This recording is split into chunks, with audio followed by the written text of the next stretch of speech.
hit subscribe.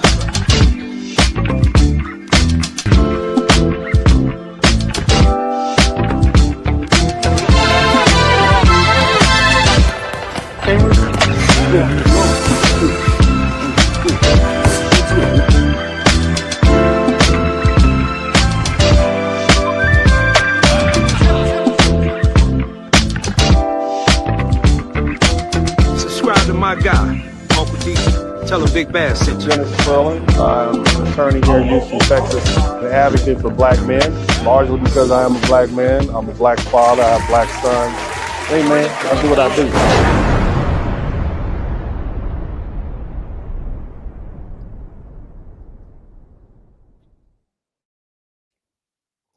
What's up? What's up? What's up? Welcome, everybody. Welcome to the broadcast. Make sure you hit the number 1 button as you come in.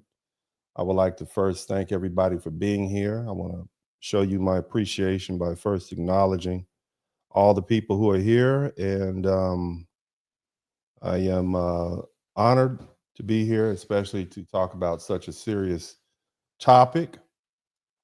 And, you know, I will do my very best to give you information that other people haven't given you. I'll do my best to be honest and forthright, even though this is a tough conversation that we're going to have, even though we have a lot of tough conversations here. But more importantly, you know, we're going to make sure we honor those who are no longer with us. I will change up some of my language because I do want to make sure that this broadcast reaches as many people as it can possibly reach. And so I may supplant words. You guys will figure out what I mean. I may use something like unalive instead of the M word when a person is no longer with us. But other than that, I expect you guys to hit the number 1 button. Let me know you're still here. Hit the number 1 button. If you are in here, make sure you hit the number 1 button. I don't see any comments so far. I see that the crowd is building. I want you guys to make sure make sure all the comments section is the comment section working. How's the sound? And you guys hear me? Is the sound okay? Let me know if you can hear me. Is the sound okay? Somebody said, JM, hey Uncle D, what's up? Rosebud, how are you? Looking for my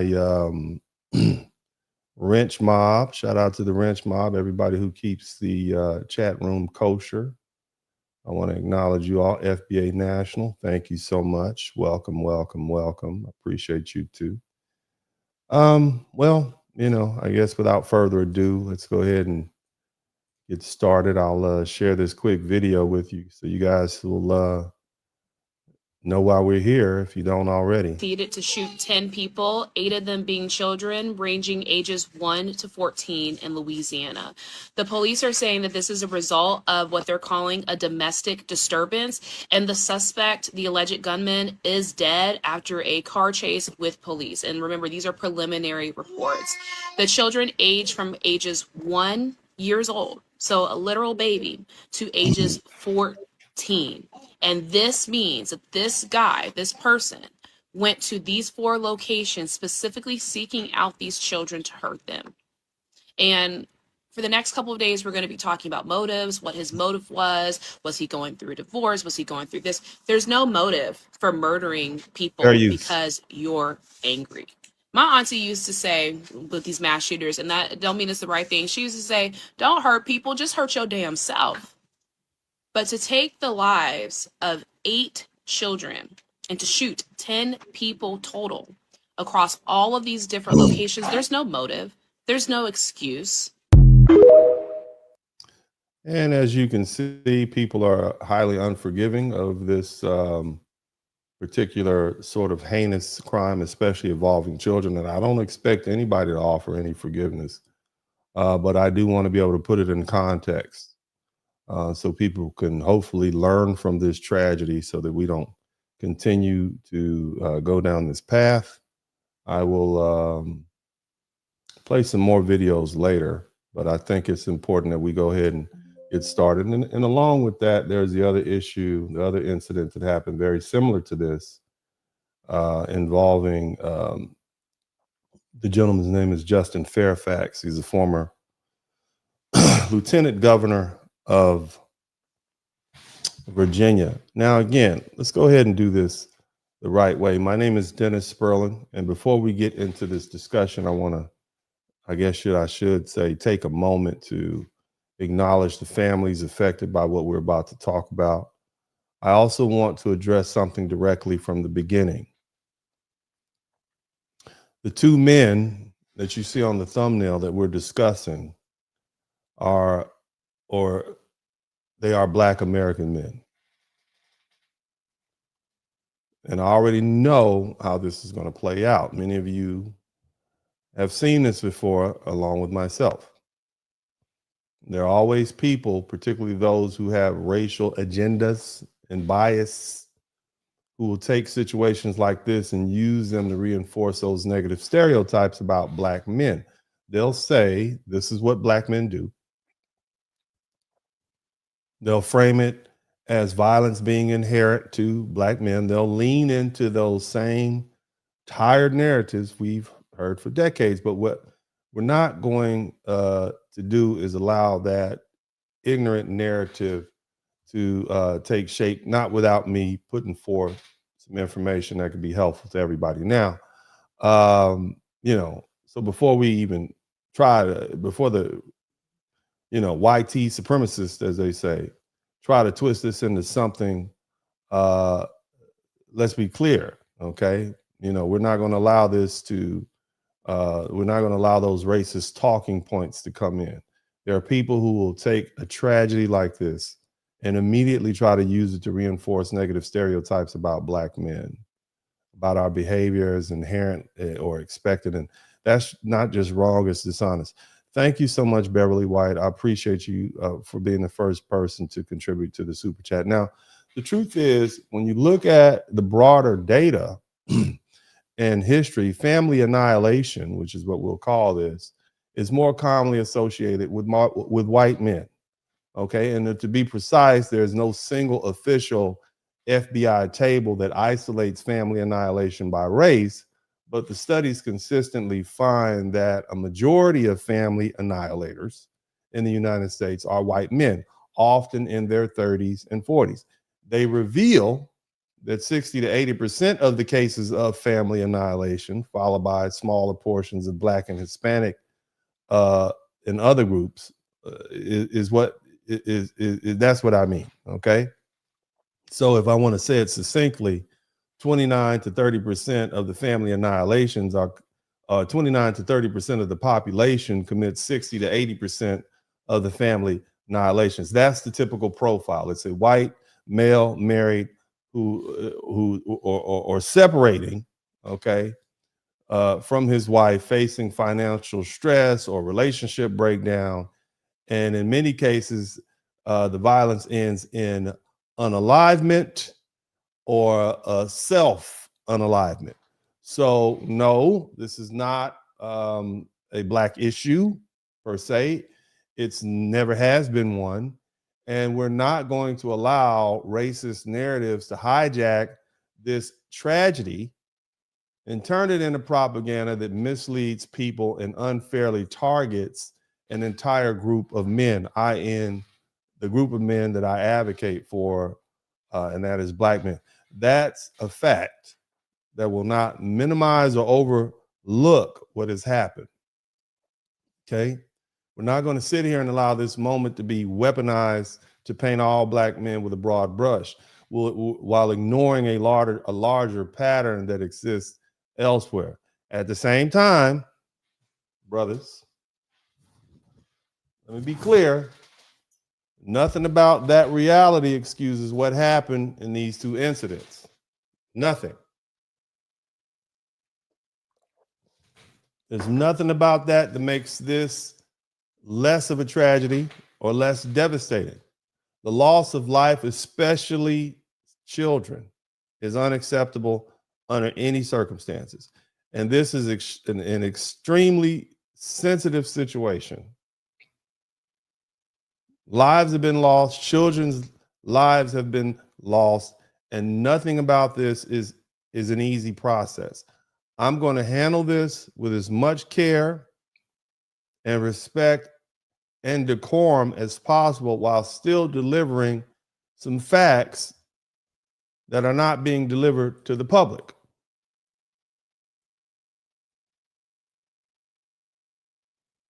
You can read into that what you will. Now, my goal here isn't to sensationalize anything. It's not to exploit this tragedy. It's to bring clarity, and hopefully somewhere in that clarity, there's a lesson we can all take away.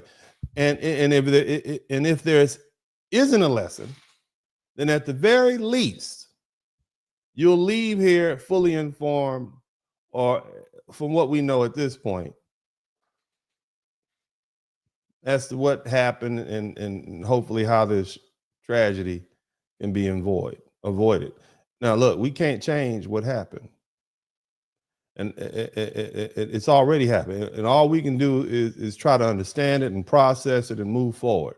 But what we are going to do, or should I say, what we are going to do is refuse to let misinformation or incomplete narratives distort the situation even further. Because if you've been paying attention to the coverage, you probably already see how quickly the story was framed. The headline becomes "A Black Man Unalived 8 children, 10 children, or 10 people, shot 10 people," and on his face it sounds like that's the entire story. It's shocking. It's supposed to be. It's horrifying, and it should be. But the problem is that that's not the full picture. And when people rush to push incomplete, misleading information without taking the entire time to verify the facts, even the mass media, basic facts, they contribute to a narrative that does more damage than good, especially when that narrative disproportionately impacts an entire group of men, i.e. Black men. Now, I built my platform around advocating for Black men and protecting the image of Black men. And that doesn't mean defending wrongdoing. I don't do that here. It does mean providing context. It means making sure the truth is told in full. The truth, the whole truth, nothing but the truth, not fragments. It means pushing back when narratives are shaped in a way that misleads people. So on this occasion, that's exactly what we're going to do. We're going to walk through the facts carefully, responsibly, and completely, so that we can move beyond the reaction and into understanding. Are you guys with me on that? Is that fair? Is that a fair thing to do? If you guys are okay with that, let me know. Type "that's fair." Because this is the only way that we should be dealing with tragedies. Okay? If you guys are with me, type "that's fair." All right? Let me know. We do call and response here. All right, let me see some. It's fair. All right, we got a couple. We got a couple of yes sirs. Now let's talk about, now you guys have seen the title of this broadcast. I entitled this, "Some Men Aren't Built to Play the Game." I did that for a reason. And there are no games being played here, but there is a game afoot. Now I want to talk about what I mean by that. When I say some men aren't built to play this game. Because that's exactly what this is. It's a game, so to speak, whether people want to admit it or not. Divorce is a game, custody is a game, child support is a game, marriage is a game, relationships are a game, life is a game. And as long, and as far as it's long, it's expensive, it's exhausting game, and it will test you mentally, financially, and emotionally. A lot of men go through it, and a lot of men survive it, but surviving it requires something most men these days don't have. It requires discipline, it requires patience, it requires the ability to take losses over and over and over again without crashing out. See, I know firsthand. I've been I've been in an ongoing custody battle for 11 years for my youngest son. I have 3 boys. I was married once before my current marriage, so I've been married a total of twice. I have 3 sons. 2 sons, my oldest sons, 2 oldest sons from a first marriage, 1 from a non-marriage. And from that non-marriage, I've been embroiled in the custody battle since 2015. So that's going on 11 years.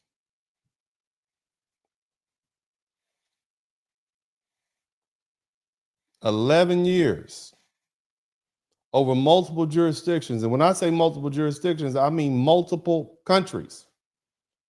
Hundreds of thousands of dollars of my money spent. On top of that, time that I will never get back. There's been years where I didn't have any access to my son. No phone calls, no visits, no nothing. Even though there was a custody agreement in place.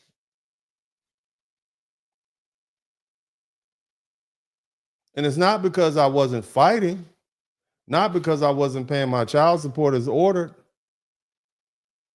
I filed custody modifications for my older children. But altogether, collectively, I've spent over $200,000 easy in child support, not just child support, more than that in child support, but over $200,000 in attorney's fees. Easy. Some people could buy a house with that.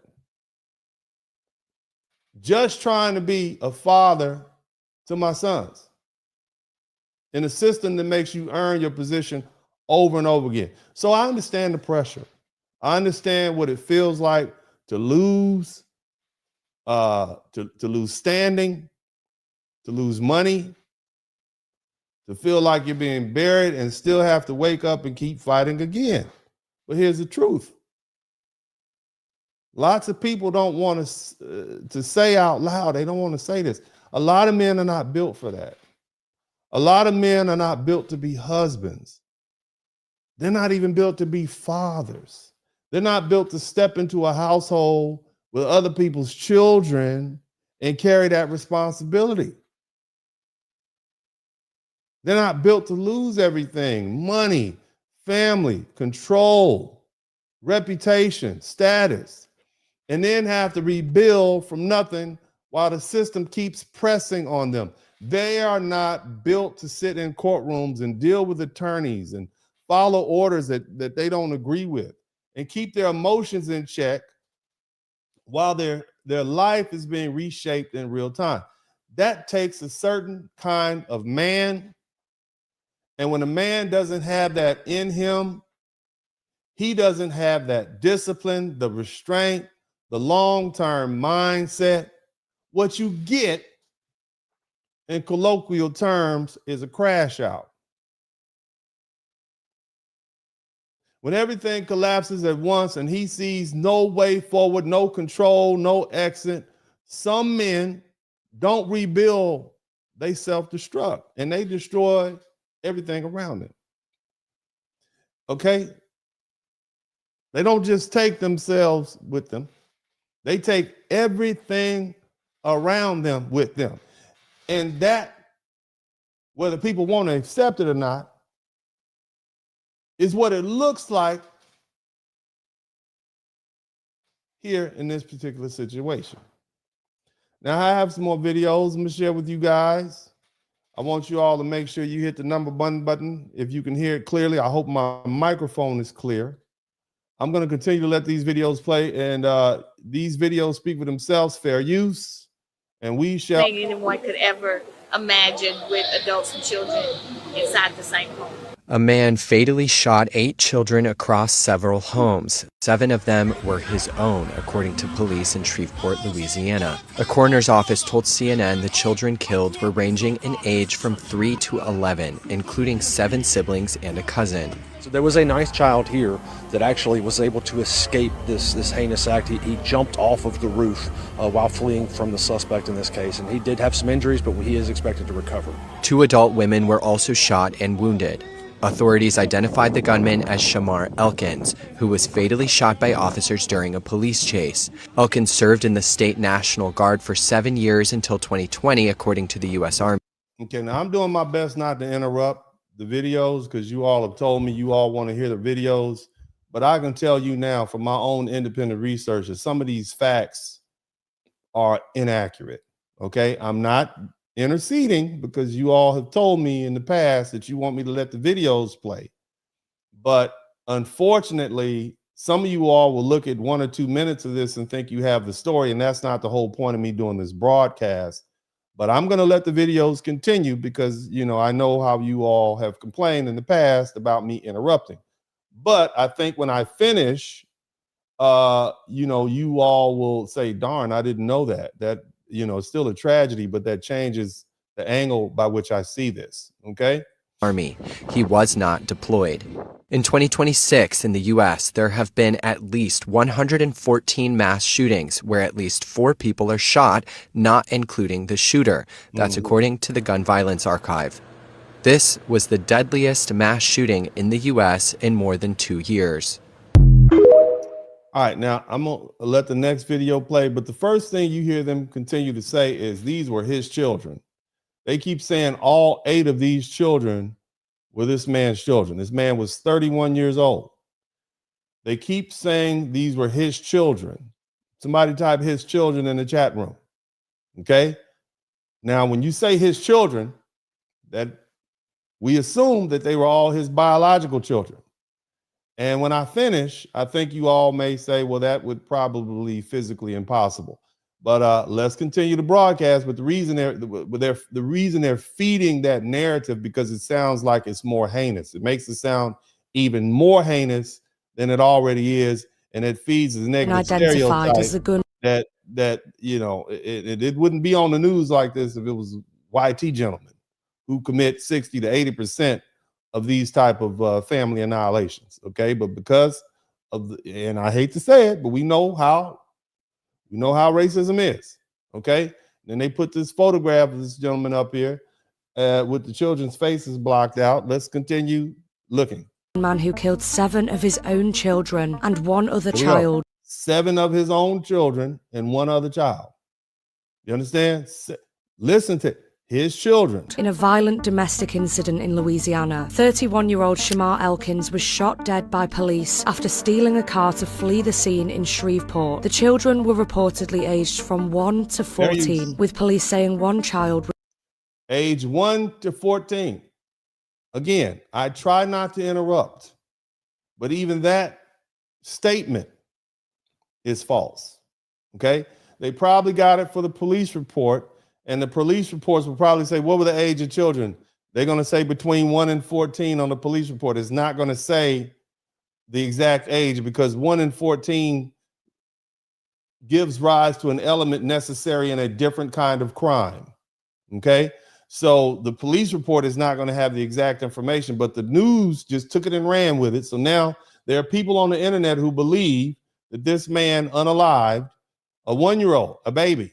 Okay, not the, I mean, it's all bad, but you know, it's like they're trying to make it worse, this tragedy worse than what it is, to the point that, you know, there needs to be some correction so we can have some better understanding as to what actually happened, because otherwise it just makes it, this is just unforgettable. I mean, you can't, how do you even deal? It's already bad. Okay, but let's not make it worse so that you can then impugn the nature and character of black men. We know what you're doing. All right, let's keep listening. Again, I'll do my best not to interrupt. Was shot dead on the roof of their family home trying to escape. 2 adult women, including the mother of the children, They said their family home. Okay, let's keep listening. Are in a critical condition. Okay, so we'll keep listening, and I'll do my best. I have to say fair use, but we'll do my best to keep it, you know, moving. News in about 30 Fair seconds. use. Heartbreaking news to start with. 8 children ages 1 to 14 were gunned down in There you go. You see him repeating the same thing. Horrible facts, horrible tragedy. But the least the news media can do is be accurate. Shreveport, Louisiana this morning. I don't know what people think in the crevices of their mind to want to harm another human being, let alone that of children who have their whole life ahead of them. Jason Allen is headed there right now and will bring. I understand why. Psychologists understand why. This is not something new. It's a tragedy. And there's nothing that can make this situation better. It is a tragedy. But as a person who is part of the government, as a person who is part of the legal system, and I'm talking about the lady who was speaking, you understand exactly why. You can put the facts together and figure it out. We all understand what's going on. And by the time I get finished with this, you all will understand that they understand, and they should know better, because unfortunately, they are people who are the purveyors of this particular system. And I'm talking about the legal system, the justice system. Okay. And again, this is going to be harsh. And I'm going to tell y'all now, there's a reason they call me the Blizzard King. It's a reason why I'm probably one of the most unliked people on YouTube. Because I'm not going to hold back. I'm not going to sit up here and say thoughts and prayers. I'm not going to sit up here and just start labeling people evil and good. I'm not going to do that. I'm going to give you these facts, and you can digest them as you will. But they're going to be accurate, whether you like it or not. Bring us the latest developments. U.S. negotiators head to Pakistan Monday for talks with Iran about the Strait of Hormuz and a ceasefire set to expire. We'll move on to the next video. You guys make sure you can hear me clearly. I hope you can hear me clearly. So this the dude, Shamar Elkins, that unallowed his 8 kids in Louisiana. Now, so you got a young man who's on TikTok, and he took the media reports. He unalived his 8. That's what he said. His 8 children. Okay. That's what so you got people who are just take it and run with it. This is his wife, the one he had kids with. Her name is Shaniqua Elkins. I see a report that said that he tried to unalive her too, but she made it out. But she currently in the hospital right now. Bro, like I said, as a man, this is the weakest shit you could ever do. I'm not gonna lie, bro. I'm starting to understand why women is scared of men. All right, so now you have people, gentlemen like this, who is also a black man, who's also a man, who takes this as an opportunity to score points with women who are already afraid, and these sort of statements help women justify some of their reasoning, whether it be logical or not, for why they make some of the choices that they do about men that they will or will not deal with. So you're only feeding it. You're only making it worse, because you're taking you're taking this as an opportunity to bash all men, specifically black men. That's what this is about. And he himself is a black man. That is the easy way out. Labeling him a coward, calling him evil, wishing him to be in hell, all these different things. And then on the flip side, praying for the children. And you got white supremacists, you got bigots, and people of other ethnicities who have been hollering black fatigue for the past 2 years are now on the internet pretending as though they're sympathetic to the loss of 8 children and possibly 2 others. Absolutely not. It's disingenuous. Don't let other people use this as an opportunity to further crap on black people, specifically foundational black American people. Don't do that. Make sure if they deliver the story, they deliver it accurately. But that's what there's absolutely no way these white supremacist racists who've been screaming black fatigue for the past 2 years, talking about what they want to do with, are saddened by the fact that black people have been unalived. There's no way. And so don't fall for it. And you gentlemen out there who are misreporting this, these men are cowards. You look in the mirror. You're a black man too. They don't distinguish between you and me and them. For many years, black men, if whoever he committed a crime, we all got impugned with that. whether he was a foundational Black American, a person from the Caribbean or the Africa. That's why you got Black Americans saying, hold on, we're going to delineate because there's a lot more Africans and Caribbean in this country, and they have a different culture and different understanding. They do things a little different. We don't want to have to deal with their criminality and it be associated with us. And so we're going to do away with the flat blackness and we're going to delineate. All right. So let's go ahead and continue listening to this. Why is it always us that's crashing out like this? I'm a man, bro. I'm not against. It's not always us. Okay. It's not always us. Women crash out also. And if you mean us by Black men, it's not always us. In fact, as I said earlier at the top of this broadcast, 60 to 80% of the family annihilations are done by white men. Okay? Let's continue. Us at all, but why? You barely see women try to unalive their whole family. Are we weaker than women nowadays? I thought we all had the same mental capacity, but I'm starting to think they stronger in the mind. And I'm not saying that all men is like this, because I'm not like this at all. Of course, he would distinguish himself from that. Okay, of course. This is what I'm talking about. You got all these people on the internet. Oh, no, not me. I would never. And they don't know the situation. They don't know the circumstances. If I put you in these same circumstances, let's see what you would do. Okay, and maybe you wouldn't crash out in that regard, but many would drink, many would use drugs, many would do a lot of things. But let's keep listening. I will never in my life do no bullshit like this. I don't care what I go through. I'll crash out on myself before I take somebody else out that don't deserve it. It's a lot of us out here that's good, but the bad is ruining it. We got to start getting stronger out here mentally and stop having kids when you know your mind ain't ready for that. Them kids. Yeah, now that is a good point. We need to stop doing things that we're not prepared to do. Many of you listening to this broadcast right now, men and women, but especially men, you are not fit to be a husband. You are not fit to be a father. You're not fit to be a boyfriend.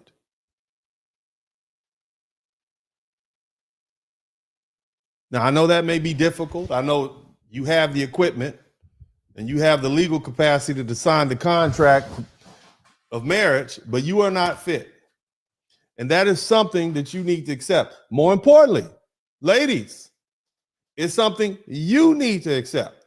A lot of men are not equipped to be boyfriends, husbands. Hell, they're not even equipped to be your sexual partner, much less a father. Now, we'll deal with that a little bit later. Let's continue. This ain't deserve that at all. They ain't asked to be here.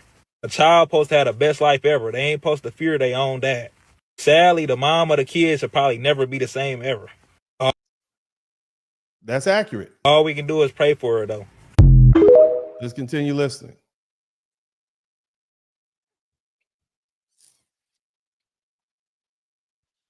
Now to some heartbreaking news. Our nation saw its deadliest mass shooting in years when a Louisiana man shot and killed 8 children this morning. Tonight we're learning more about that gunman, Shamar Elkins, who was the father of 7 of those 8 slain children. Tonight, the community... Now again, you got another person stating he's the father of those 7 kids. Okay, I guess we'll keep listening. Of Shreveport has been left shattered. The children, 3 boys and 5 girls, ranging in age from 3 to 11. Police say the crime scene spans 2 houses. It ended when officers opened fire on the gunman during a police chase. Eyewitness News reporter Tim Pulliam is live now with new details tonight. Tim? Liz, Jory, we now know the names of the 8 kids shot and killed, and we're also learning that the shooter had ties to the military and was known to police. Now look, just because a person was in the military does not mean they have PTSD. So let's not try to relate this to mental illness. There are a lot of men who've served in the military who don't go crash out on their family. So let's not equate this to military service. In fact, this gentleman was in the Louisiana Army Reserve. My understanding, he was never actually deployed. So it's not like he saw combat, and there's no truth. I don't know of any information that he even left the States. So let's not allot this to the middle. That we always try to place blame where it shouldn't be placed. Oh, PTSD. Oh, mental illness. Maybe there's somewhere else that we need to look. And I think you guys, based on what I'm saying so far, it's a lot closer to home, probably near the courthouse or in the courthouse. Let's keep listening. This is a Facebook image of the Louisiana man law enforcement believe is a cold-blooded killer. Shreveport police identifying him as Shamar Elkins, the alleged gunman who shot and killed 8 kids. At least 7 of them were his own flesh and blood. The coroner released their names, a total of 7 siblings and a cousin ranging in age from 3 to 11. Jayla, Shayla, Kayla, Layla, Markaden, Soraya, Kedarian, and Braylon. Neighbors mourn their deaths at the crime scene. This is not a freaking joke. This is real, and this is the result when someone snaps. Police are still trying to determine. Now, you heard what she said. This is when someone snaps. So they probably already know what the motivation was in this particular instance. What motivated the shooting? The attack began before sunrise when police say the suspect shot a woman at one home and then drove to another house. Did you hear that? This incident started before sunrise. Now, I want you all to understand. I want you to, because this is going to go into my bigger point, okay? The incident started before sunrise, and if you look at the actual camera footage, it happened at about 5:57 a.m. What does that tell me? More likely than not, this gentleman and his estranged wife were in the same home. And I'll give you the address specifically, but it's on Harrison Street. And you know, I'll go into some more details later. If you're divorcing somebody, you need to separate. Let me tell you something. If it's over, it's over. Stop playing with people, both men and women. If you're going to break up, break up. Go about your business. Stop being around each other. If it's not going to work, it's not going to work. Be an adult. You never really know a person until you see them in divorce court. At that particular point, that's who they really are. All of that stuff that happened before, that was a mask. You want to get away from them people, ladies especially. Men too. You're around a woman and she's trying to gain an advantage. Next thing you know, the police are showing up at your house and she's saying you did something to her and now you're getting in handcuffs. Get away from each other. Stop acting like you can't have your cake and eat it too. This goes for men and women. What are y'all doing together at 5:57 in the morning? Messing around. I'm just saying. And you all are getting a divorce. If you're going to stay together, stay together. If you're going to get divorced, then get divorced. But if you are going to stay together, figure out a way to get along with each other. I mean, look, I'm just getting warmed up. Many of you all are not going to like what I have to say, but I'm going to say it anyway. Okay? It's not the children's fault. It's the adults involved in this situation. It's all the adults' fault.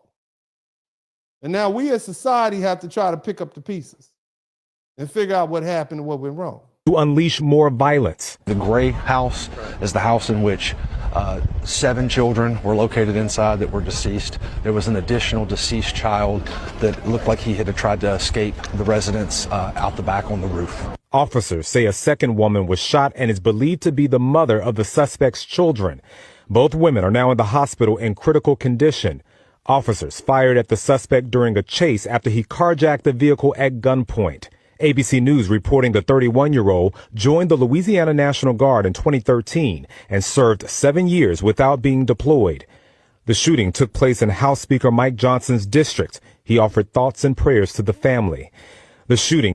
You hear that, Mike Johnson? He don't care about you, thoughts and prayers. These people have been trying to do everything they can to undermine us systematically. You think they care? And not at all. Not at all. But they will still take something like this and try to use it to throw it up in black people's face. I'm sure some Africans right now looking at this. Look at these niggas. Look how these niggas act. They could. Why you really glad you did it? I'm trying to tell you. So it's important that we get in front of this right now and establish what the actual facts are and what they are not, so these people don't try to use this to further destroy our reputation. They're looking for ammunition, and it's incumbent upon every Black person, especially my foundational Black American brothers and sisters, not to allow them to pile on. This is already a tragedy. Let's not make it worse. Impacting people beyond Louisiana. The mayor of Shreveport highlighting that in his statement that reads in part, "Tragedy like this does not belong to one family alone. It belongs to all of us. Today, our community is grieving the unimaginable loss of innocent children. There are no words that can make sense of it and no distance that shields us from it." Take out this evil out of our nation, out of our parish, out of our city, out of our lives, God. Now he's saying, this is the pastor. Listen to what the pastor is saying. God, we know mental illness is real, God. Now, is it evil or is it mental illness, Pastor? Now, we have a whole Bible which talks about the evil that men do. So is this really something new? See, when you just label something evil, it's easy to dismiss it. It's easy to dismiss it and say he was just evil. If you call it what it is, it forces every person that is listening to me right now to take a look in the mirror. You see? It causes every person to take pause and take accountability for how they say and what they will say to people in certain circumstances. Evil is an oversimplification of what has happened, what's transpired here. We don't need a conclusion. We need the diagnosis. Let's keep listening. This attack considered one of the deadliest mass shootings in Louisiana. The community asking for prayers. This community needs you. I need you. Because how do we get through this? According to the FBI, domestic violence crimes are up. Between 2020 and 2024, law enforcement reported more than 11,000 domestic violence murder victims. In this case, investigators are still trying to figure out what led up to this shooting. Tim Pulliam, ABC7, Eyewitness News. Tim, thank you. If you are... These are the kids. Look at these babies. All these children, man. Look at these children. Beautiful Black children. Look at that. Beautiful. Look at them babies. Now, they didn't deserve any of this at all.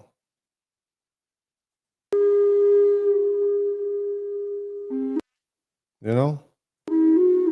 Unfortunate start to a Sunday morning for pretty much the whole community here. I'm Peyton Manuel with KSLA News 12. Right now I'm standing on West 79th Street on the intersection of Linwood Avenue. Shreveport police just confirmed from a domestic dispute overnight crossing into the early Sunday morning that a suspect who is now deceased was shooting.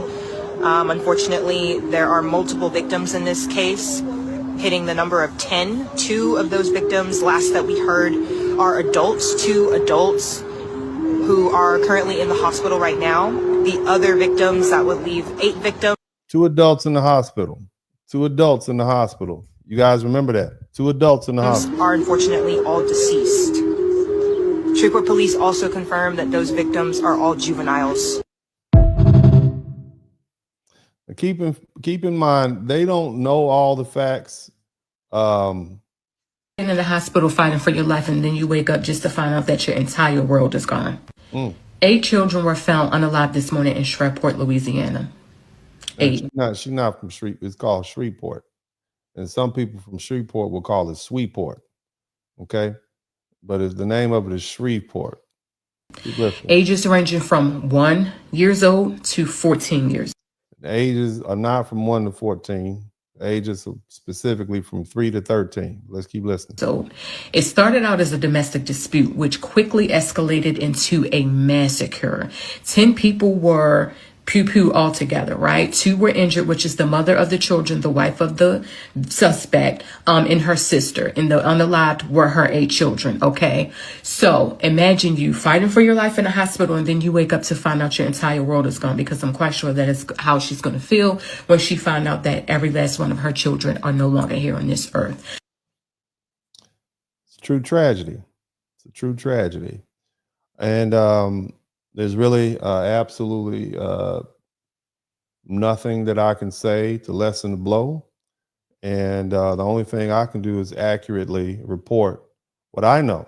And that's the whole point of what I'm doing here. Now, clearly, Shamar Elkins, who's the gentleman you see on the thumbnail, clearly he snapped, okay? And he unalived 8 children, and he shot 2 adults and 1 little boy who was trying to escape, jumped from the roof and broke his leg, but he's gonna be okay. So in total, 11 people have physically, permanently changed their whole life, okay? Now, let's go over some facts. It's Sunday morning, April 19th, 2026, at about right before 6 o'clock a.m. Gentleman's name is Shamar Elkins. He was 31, and he carried out what the press is referring to as a domestic mass shooting in Shreveport, Louisiana, that resulted in the demise of 8 little ones. It left 2 adult women wounded. And the 2 adult victims, one, her name was Shaniqua Pug, which is his wife. She was 34, so she's a couple of years older than him. All right. Now, the other, they report her as a woman, but I've searched the internet, and some people are saying it was her sister. Now, the police hadn't verified that. The news hadn't said that. And so all I can do is do some more research to kind of determine if that's accurate. Shaniqua Pug and her sister. I'm not going to mention the sister's name because the press hasn't, and I want to respect the privacy of the family. Now, according to the police, the violence began before sunrise at a residence, and I want you to keep this in mind. The address is on Harrison Street. I know the actual address. It hasn't been reported. But if you know the prefix to New Orleans, when you call in New Orleans, type that in and you'll figure it out. All right. And then you can Google it and you will see that that is the same address that they're showing all across the news media. Okay. When you call New Orleans, what's the first 3 numbers you call? Okay. Add that to the name of the street, Harrison Street in Shreveport, Louisiana. You can figure it out on your own. That's where Shamar Elkins' wife, Shaniqua, was pew-pewed. Okay? He then traveled to the 300 block of East 79th Street. I have that address also. Okay? I have that exact address also. And when you do the research, you will see that her name pops up at that address. So what does that tell me? That tells me that she lived on that 79th Street address. That's what that tells me. She was pew-pewed at the Harrison address, but she lived at the 79th Street address. She was in his presence at 6 a.m. in the morning. I don't know how he got there. I don't know how she got there, but whatever reason, they were there together in this 2-bedroom, 1-bathroom house in Shreveport. And at some point, and apparently the argument had started overnight and it escalated into the morning. And by 5:57, it popped off. Now, the couple have reportedly been arguing about their separation prior to the shooting. Let me explain something else to you that's very important. They had a court hearing today. So come Monday morning today, they were supposed to go to court. Shout out to Kenneth Williams for the second super chat. They had an argument probably starting Saturday night, early Sunday morning. By 5:57 a.m., it got to the point that he snapped and he pew-pewed her, shot her here. Let me go again. Shot her here. And when somebody shoots you here, That says a lot. We'll go into that a little bit later. Nevertheless, Shaniqua was shot at the Harrison residence. Shamar then drove to the West 79th Street location, where the remaining victims were pew-pewed. All 8 children were shot at this residence, along with a second adult. Now, again, there are a lot of people saying, oh, that was his other baby mama. We don't even know that he has another. Why would his other baby mama be at his wife's house? I'm not saying it can't happen. But if he did have another baby mama, why would she be at his house overnight? I'm not saying it can't happen.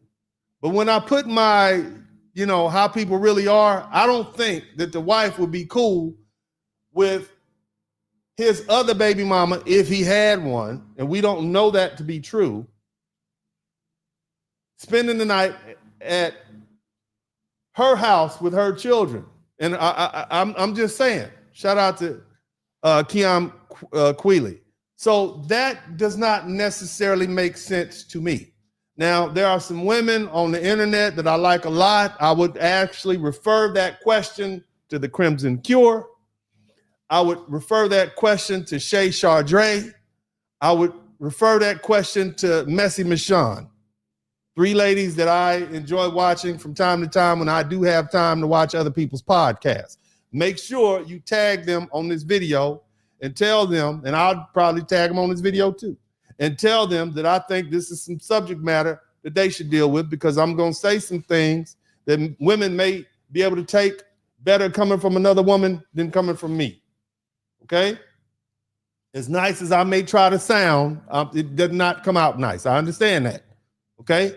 But the bottom line is, he went from this Harrison address to this 79th Street address where his children were. And there was another woman there watching his children. On top of that, Shaniqua, his wife, was associated with that address. Now, that Harrison address wasn't owned by either one of them. It apparently is a rental property. It belongs to someone else. In fact, a lot of different people have owned this property. You see? That's probably a rental property. It's probably some kind of shared house. And given the fact that they were separating and they had a divorce proceeding coming up today, it makes sense that Shamar Elkins had been staying there after moving out of the family home, the 79th Street dwelling. Okay? Now, there's no record proving he officially rented it, but everything about that house suggests it's the kind of place someone could stay temporarily, especially if they're going through a divorce. Now, the distance between the Harrison Street location where the first pew-pew happened and the 300 block of West 79th Street is about 3 to 5 miles, depending on the exact points of travel. Okay, but under normal traffic conditions, that drive would take about 8 to 12 minutes. And during an early Sunday morning in Shreveport, Louisiana, with minimal traffic, it could be as short as 6 to 10 minutes. So this man is driving down the street. Keep in mind that this man has had to be enraged. He has pew-pewed his wife in the face. They're not saying they're saying in the head. It was in the face. And he has a 6 to 10 minute drive. His adrenaline's pumping. I don't know what his intention were for going over there. We know what he did. Okay? But again, in that 6 to 10 minute time period, he had a lot of time to digest whatever was going on in his head. Bottom line is, and with the adrenaline, we can assume that the movement between these two places was rapid. This wasn't an hour and 40-minute drive. Now, after the shootings at the West 79th Street residence, and I don't want to rehash all of that. You guys see the news, 8 children were, were pew-pewed, and the adult was pew-pewed who was there. Elkins then fled the scene. I don't know what happened to the vehicle he was in. There's no indication that he walked from the Harrison address to the 79th Street address. So I'm assuming he was driving. There's no indication that he, I don't know what happened to the car that he was driving. So he carjacked another car at gunpoint. There's no indication as to what happened to the vehicle he was in between the first and the second location. And again, there's no evidence that he traveled on foot. What is established is that he used the carjacked vehicle to flee from Shreveport, Louisiana to Bossier City, which is sister cities. Okay? Now, Bossier City is in Bossier Parish, which is the parish over, and I know it sounds like a long distance away, but it's not. And the police went in hot pursuit, and it ultimately ended with them unaliving him. Now, that drive from 79th Street to Bossier City normally takes 25 minutes. But you got police in a high-speed chase, it's probably shorter. Now, the Cato Parish Coroner's Office has identified the children. I'm not going to say their first names, okay? They said it. I'm not going to say it. But what I will tell you is this. I'm going to give you the first initial and the last name. First initial, 3-year-old female J. Elkins. Second, 5-year-old female S. Elkins. So what do we learn? 2 of the children have the same last name as the father. Third child, 5-year-old K. Pug. Fourth child, 6-year-old L. Pug. Both of those are females. Fifth child, 10-year-old male child, initials M, last name Pug. So that's 3 children with the Pug last name. Let's recap. We got a 3-year-old and a 5-year-old with the shooter's last name. You got a 6-year-old, 7-year-old, and a 10-year-old with the mother's last name. And then there's 3 other children. First initial S, last name Snow. Next child, first initial K, last name Snow, 6-year-old. The first one was 11, then you have a 6-year-old, then you have a little boy whose last name is Snow, first initial B, 5 years old. So now let's run this back. 7 of those 8 children were, as the media says, were his children. 7 out of the 8. 3 of them have the same last name Snow. 3 of them have the same last name Pug. And 2 of them, the youngest, have the same last name Elkins. Now, the news report is saying 7 of these children were his. Reports have indicated that you know, many of the children, they were pew-pewed in the head while they were asleep. Okay? The women are undergoing in critical condition, they're doing surgery right now, or were. And the police are concluding that, you know, this what's central to this is a domestic incident. Again, they were scheduled to appear in court on Monday, which is April 20th, 2026, the following day, regarding the divorce. So they were really married. The family members are saying they had been arguing about the separation before the shooting. And if they weren't married, they had some sort of child custody matter going on. Now, they bring up the fact that this gentleman had a prior history. He had a DUI in 2016, about 10 years ago. He would have been about 21. He had a firearms conviction in 2019. That's it. No DV, none of that. This man was a military veteran. He had a 9mm handgun. There's no indication that he was carrying it unlawfully. I'm not sure.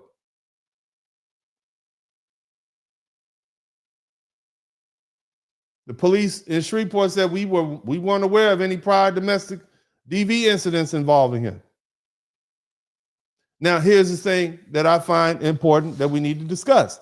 This gentleman said in a social media post, and I'll put it up. This is his social media post.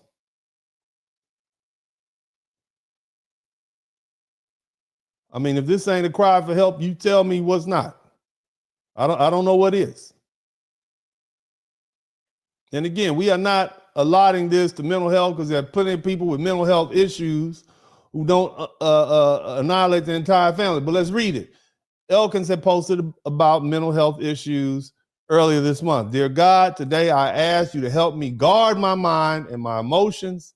He said in one post on April 9th, when depression tries to settle in, when anger rises, when anxiety or panic comes, give me the awareness to recognize what is not from you and the strength to reject it immediately in the name of Jesus. Elkins said in another post. Okay? So this to me is a cry for help. It's a public cry for help. Okay? Clearly he was dealing with a lot. Now, was it mental health? Was it some sort of diagnosed mental health? There's no indication of that. But there was another post where he talked about dark thoughts. He contacted his mother. Listen, he contacted his mother and his stepfather, stating that he was experiencing dark thoughts. He indicated that he wanted to unalive himself to these people.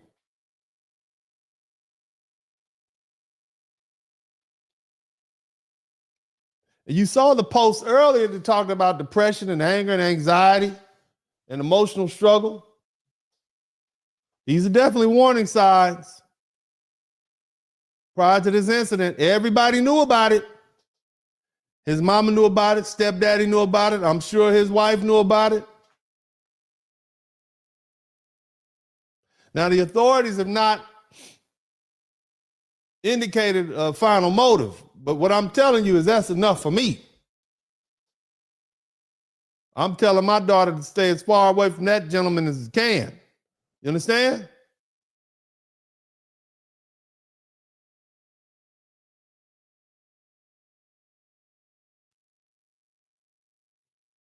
All right?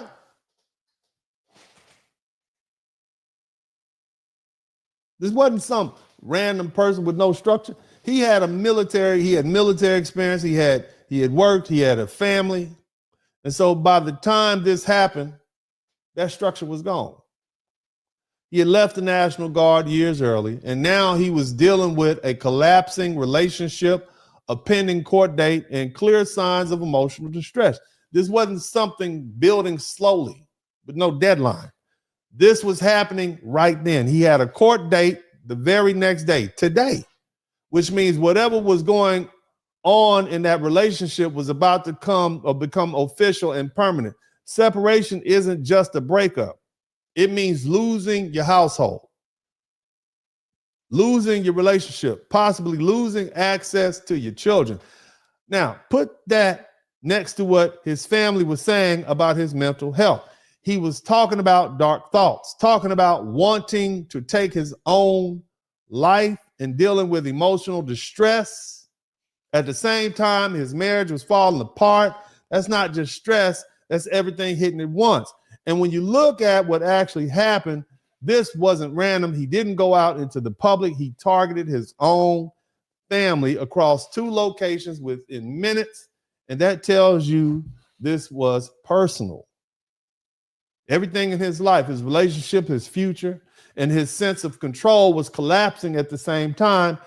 There may not be a single official motive, but when you line up the separation, the argument, the court date, and his mental state, that direction becomes clear. This was a domestic situation that escalated at the worst possible moment. Shout out to James Turner. Now,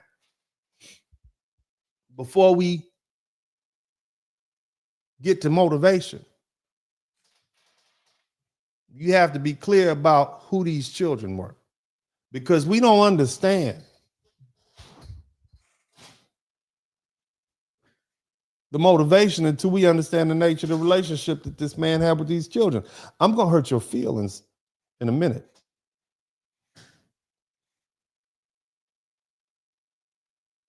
See, as of now, some of the details, especially the exact family structure and the relationship between this individual, Mr. Shamar Elkins, and Miss Shaniqua Pug and those children, is still being clarified.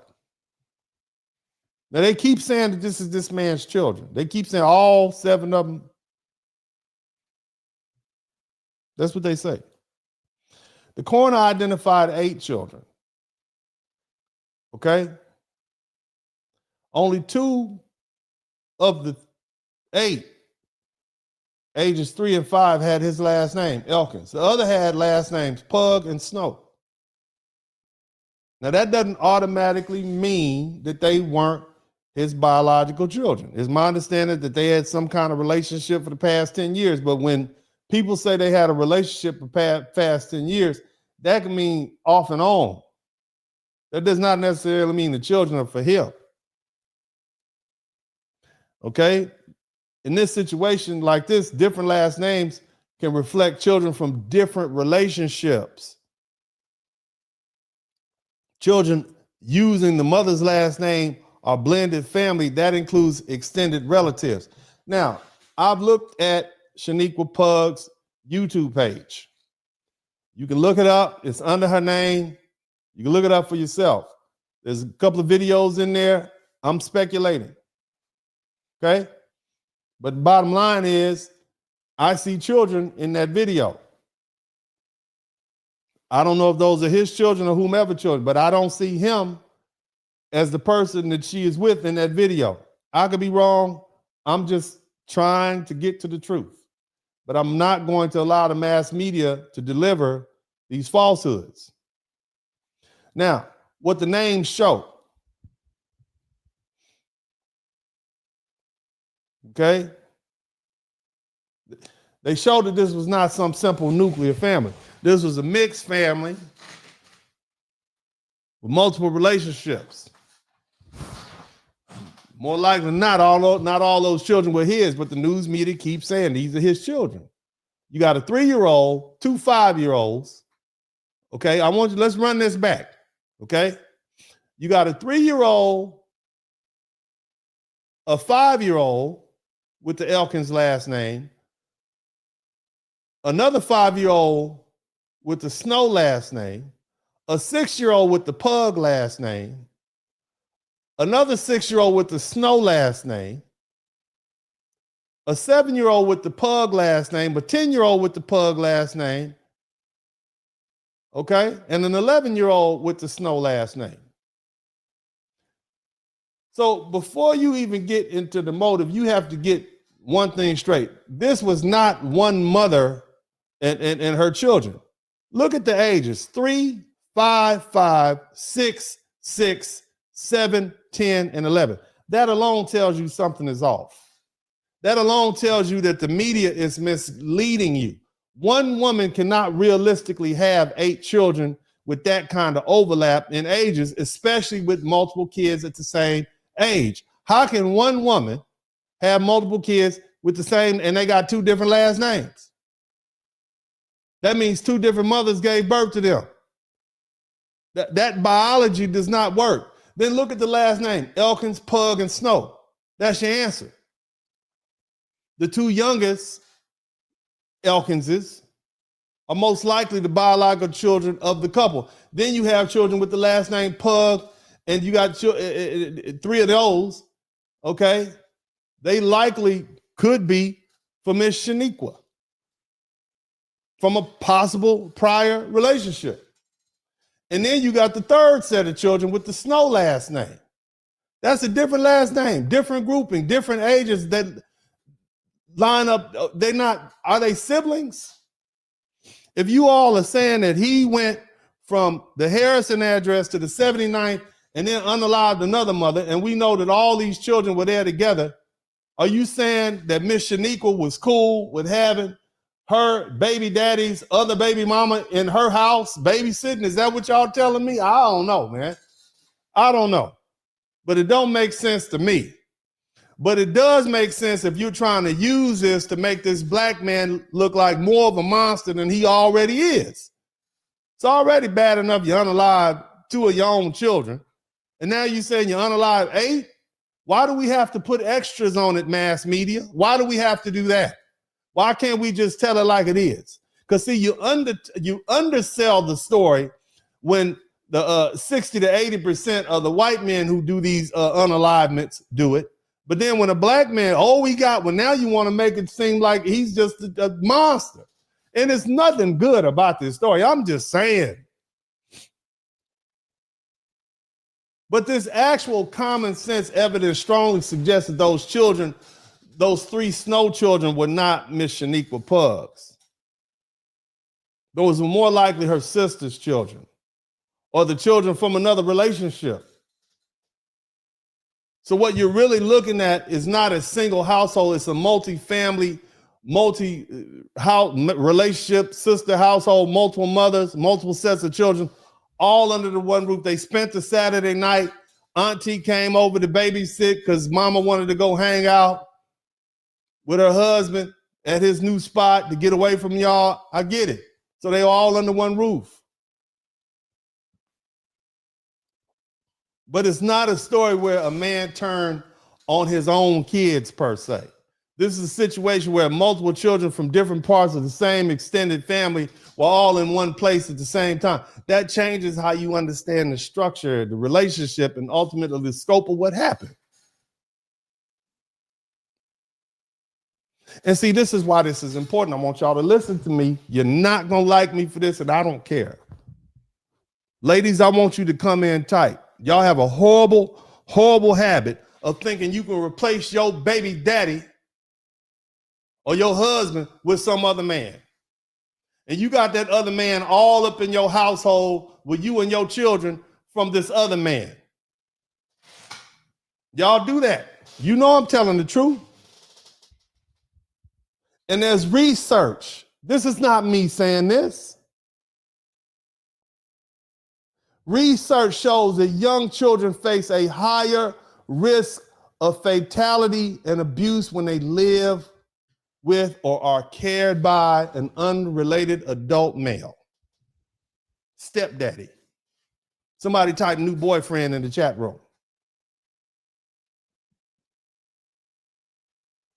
Somebody type new husband in the chat room. Somebody type stepdaddy in the chat room.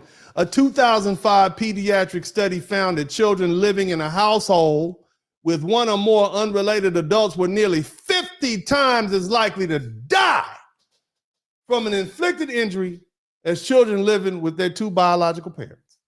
Somebody type stepdaddy in the chat room. A separate study found that children in households with unrelated adults were 8 times more likely to die of maltreatment than children living with 2 biological parents. Somebody type new daddy in the chat room. Come on now. They're not talking about this. This is not convenient. The mass media doesn't want to say, oh, you mean he was a stepdaddy? Oh, darn. Well, God, okay, hold on. It's still a tragedy. It's easy to say, oh, these are all his children. Yeah, I mean, technically they were in his household, but he wasn't a biological. They knew that, apparently. How can one woman have 2 5-year-olds and 2 7-year-olds and 2 6-year-olds with different last names? What are y'all saying? I mean, unless you can show me that the woman that was staying in the wife's house at the time watching the children was the other baby mama for this man, and they were all cool with that. I mean, I'm saying, you need somebody like Messy Michonne to do this. I can't do this. You need the Crimson Cure. You need Messy Michonne. Where are y'all at? I need you to tag Messy Michonne and the Crimson Cure. And I need you to also tag Shay Sharda. I don't want to deal with this. This is not in my wheelhouse. I'm just saying, okay? I don't think women will be cool with your husband's other baby mama staying at your house while you are with your husband in his new crib that he's staying at now that y'all separated. I don't know. I don't want to get involved in that. This is a tragedy. I'm just saying. Okay? That being the case, let me get back to what I am good at. Okay? There's another study on fatal assaults. It found that rates by stepfathers were over 100 times those of the genetic father. In other words, you are not safe.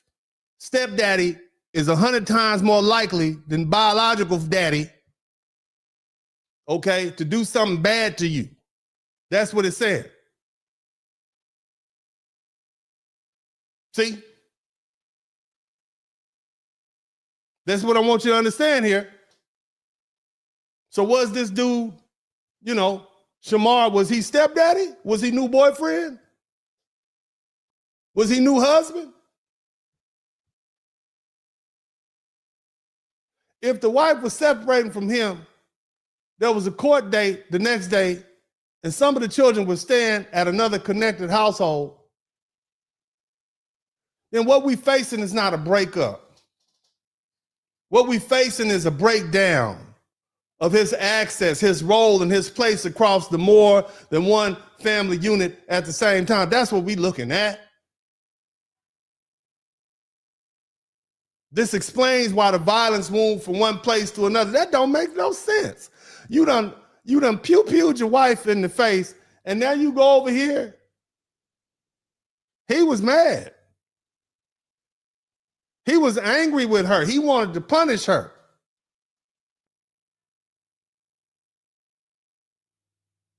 You understand? Let me tell you something else about fighting with your man. Ladies, I want you to listen to me. You don't have to like me. But there was a 2003 pediatric study that recognized that there's an overlap between child unalivement and intimate partner violence. You know what that means? You know what that means? That means if you fighting with your man, there's a high likelihood that he will do something to your child. That's what that's saying. That's what it's saying. When grown-ups fight, children die. That's what it's saying.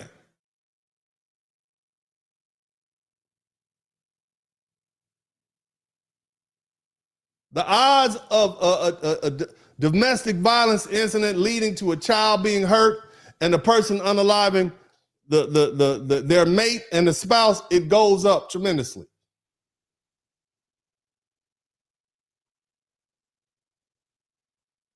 Remember that. When parents fight, kids die. And that fits this case more than anything else. I'm just saying, family. I mean, you could be mad. I don't care if you're mad. Facts are not all in. We don't know all the facts. But this is where we are. This is not necessarily just the case of a man unaliving all his children. He was stepdaddy. This was stepdaddy. I'm saying he didn't give a damn about the kids in the first place, like most stepdaddies. You can't take one man and replace him with another man and think, oh, I'll just give me another one. That's not how this works.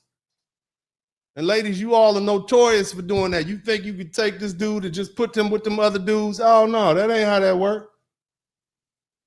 Can't do that. And the studies show that. Are you learning something that you didn't know before we started?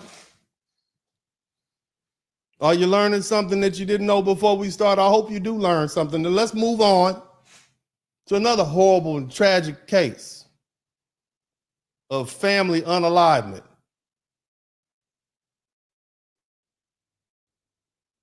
And some of you all are saying, oh, well, he just low class type dude. And, that's what that is. That's what you're saying. Because many of you all are bougie.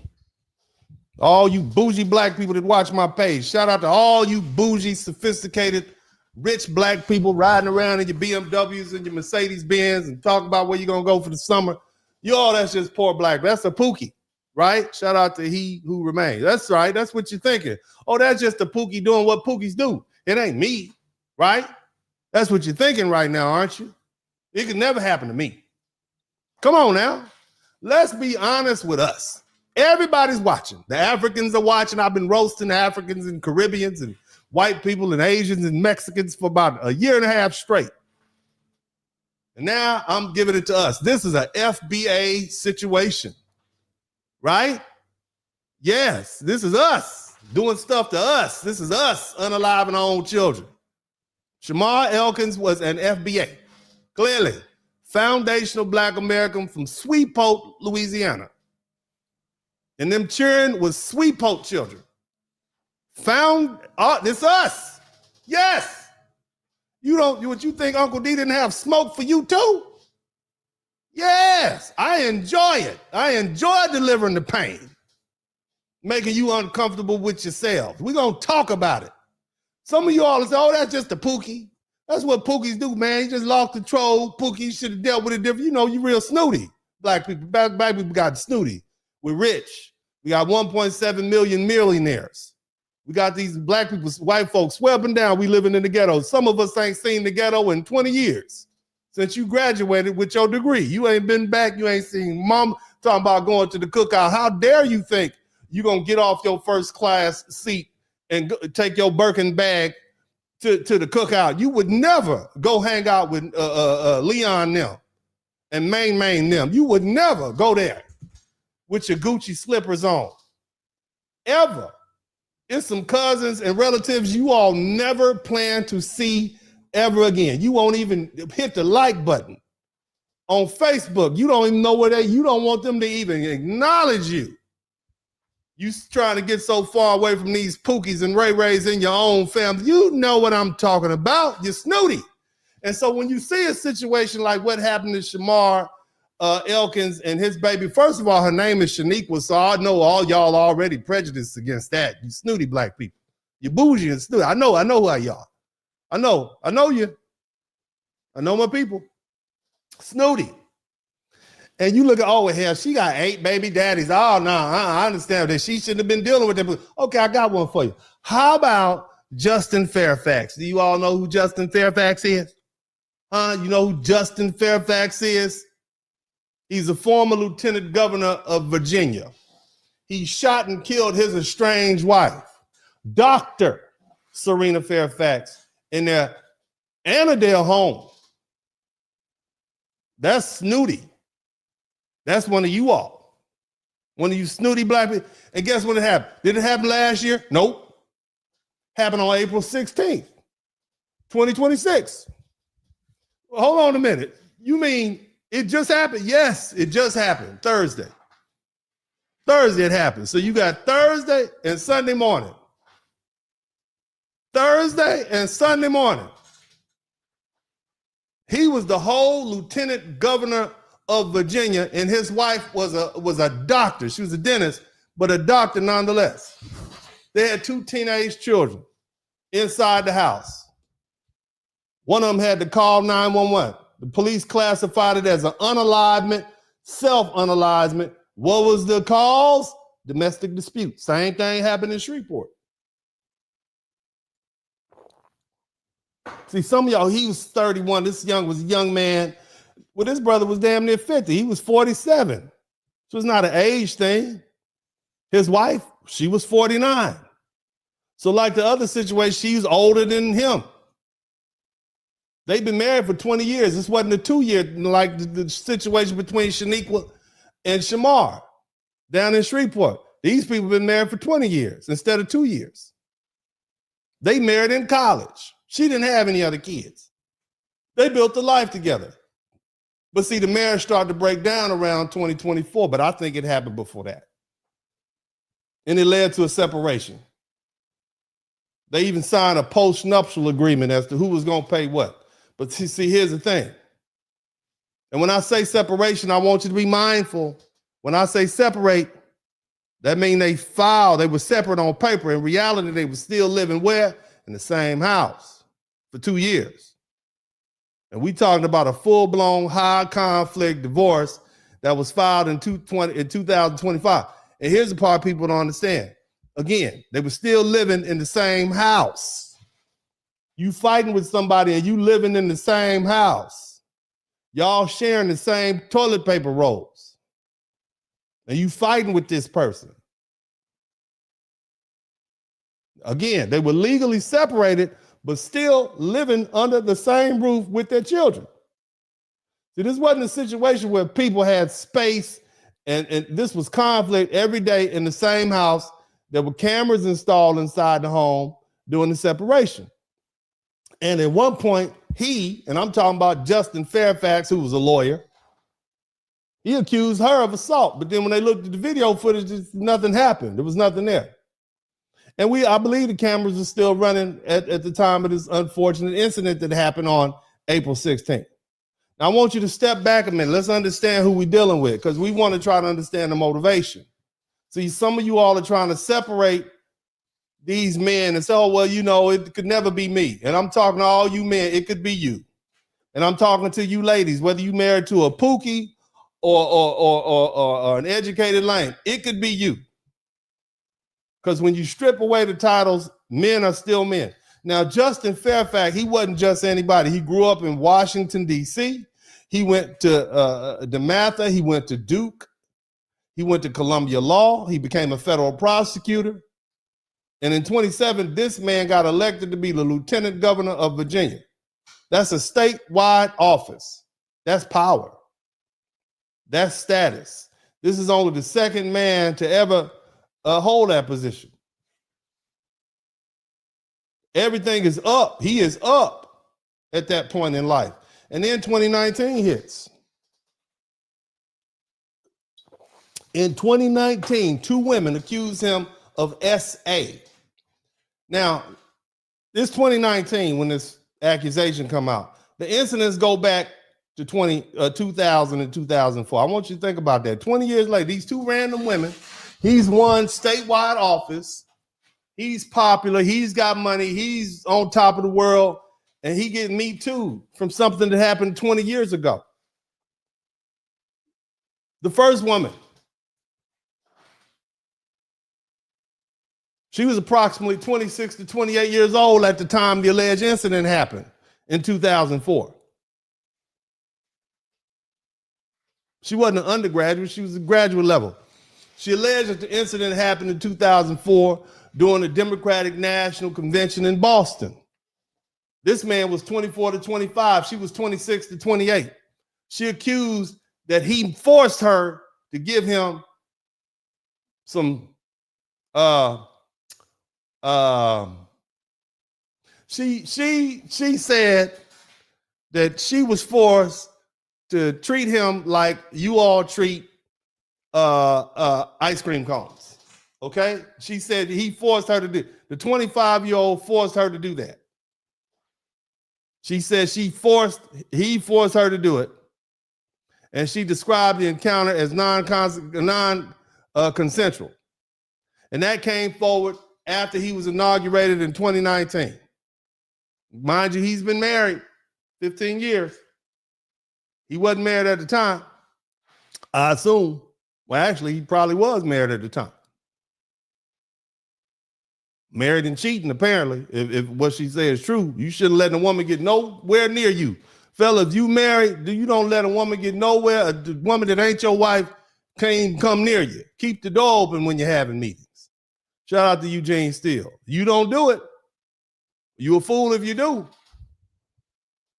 You a married man. You don't get caught up in those situations. When you go down there and get you a little massage, keep the door open. You hear me?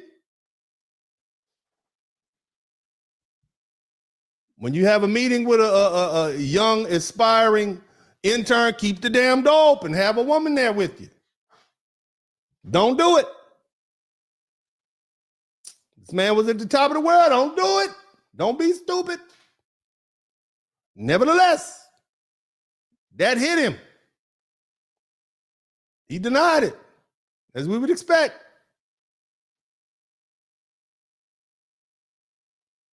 Now they will say what she came for during the campaign as if, okay, the man got popular, he was at the top of the game. Okay.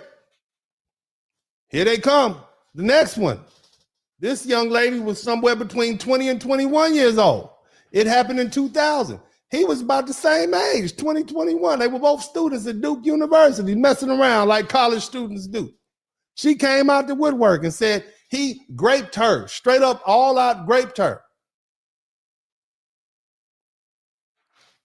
She went public in 2019, simultaneously with him being sworn in as a lieutenant governor, right at the height of the Me Too. Okay, now again, he denied the allegations. And here's the other thing, there was no criminal charges were filed, but they came and said it.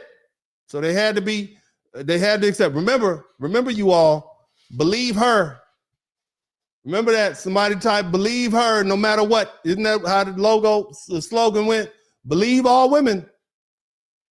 So this man, now he apparently forced some woman to lick him like a ice cream cone. And another one, he straight up grape juiced her. That's what she said 20 years ago in college. I'm saying, now mind you, again, he denied the allegations and there was no criminal charges were filed. The impact, however, it was immediate and severe. He was forced to resign from his job. He was working at this fancy law firm in Virginia, and now he had to resign. Then, now keep in mind, he's still the lieutenant governor of the state of Virginia, but he's politically isolated. His reputation in the legal community is damaged. And at the same time, all this is happening, you got to understand what's happening to his income. See, Justin Fairfax was serving as a lieutenant governor starting in January 2018. And at the same time, he was working at this major law firm, which is where the real money was coming from. You all think that these politicians are making money. They are broke. You hear me? Well, these politicians, if it wasn't for them kickbacks and they'd be broke. All of judges, all of Congress, broke. The law firm income is what supported his lifestyle, not the government job. And then in February 2019, the allegations came out and he loses his law firm position, but he stays in office as a lieutenant governor all the way up through January 2022.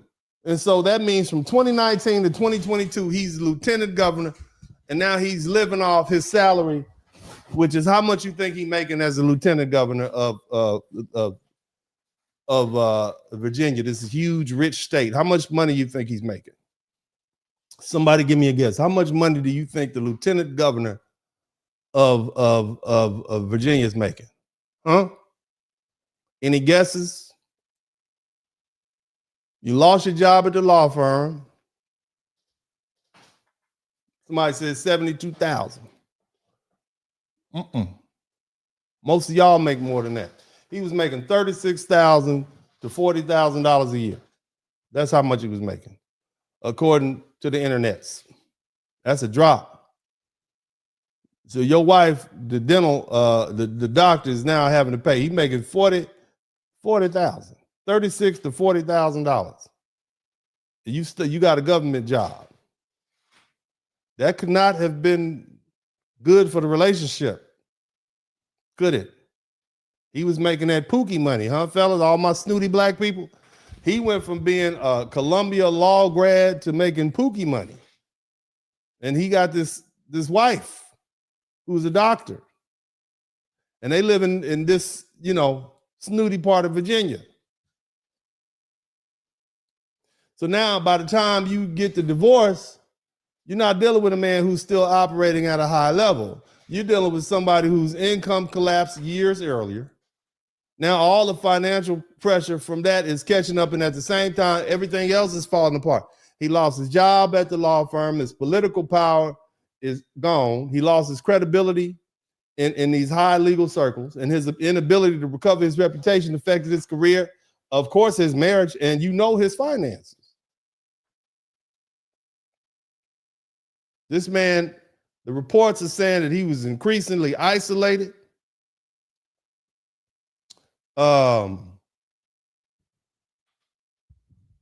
He struggled financially because nobody wanted to hire him.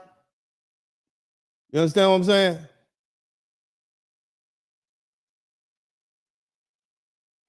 He struggled professionally. And the thing is, you have to listen to this. I want you to listen to me carefully. He became fixated with clearing his name.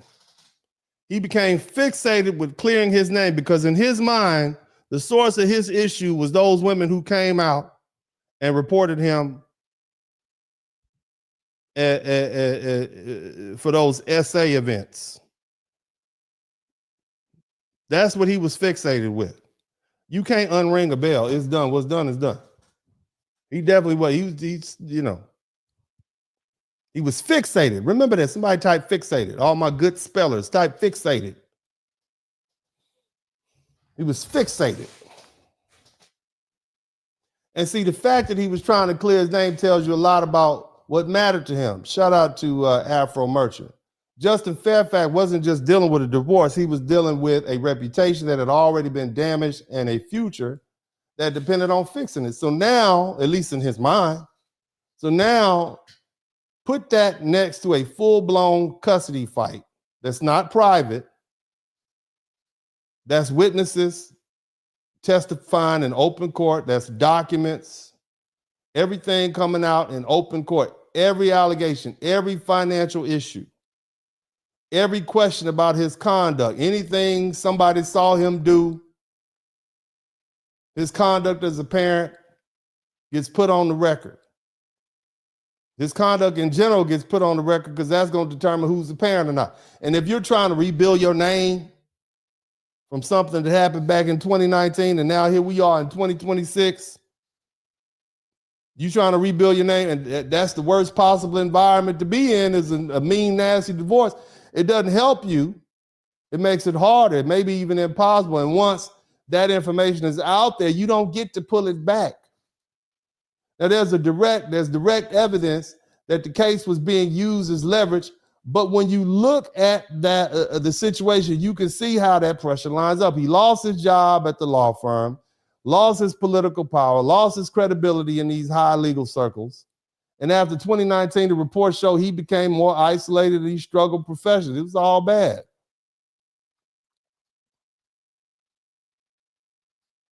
And now you got to walk into a custody battle and put everything under a microscope at the exact time you're trying to move forward. That's the kind of pressure that doesn't just sit there, it builds. And then there's an active divorce case in Fairfax County. And your wife has filed for divorce from you. She ain't with it no more. She filed for divorce in July 18th, 2025. A little over a year before, on June 1st, 2024. But again, they were still living together.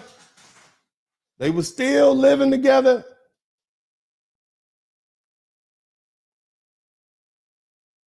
You got an active custody litigation. Do you know how contentious that is?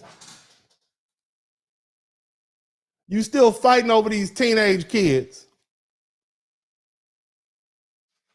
The judge already granted her custody. So the wife has already got custody. And now here we are, the judge has ordered him to move out. Oh Lord, now he's got to move out. You understand what I'm saying? You don't have any money coming in. You losing your kids. Okay? The judge has granted your wife custody. He had to move out at the end of April, so he had another 10 days. He had to get up out of there.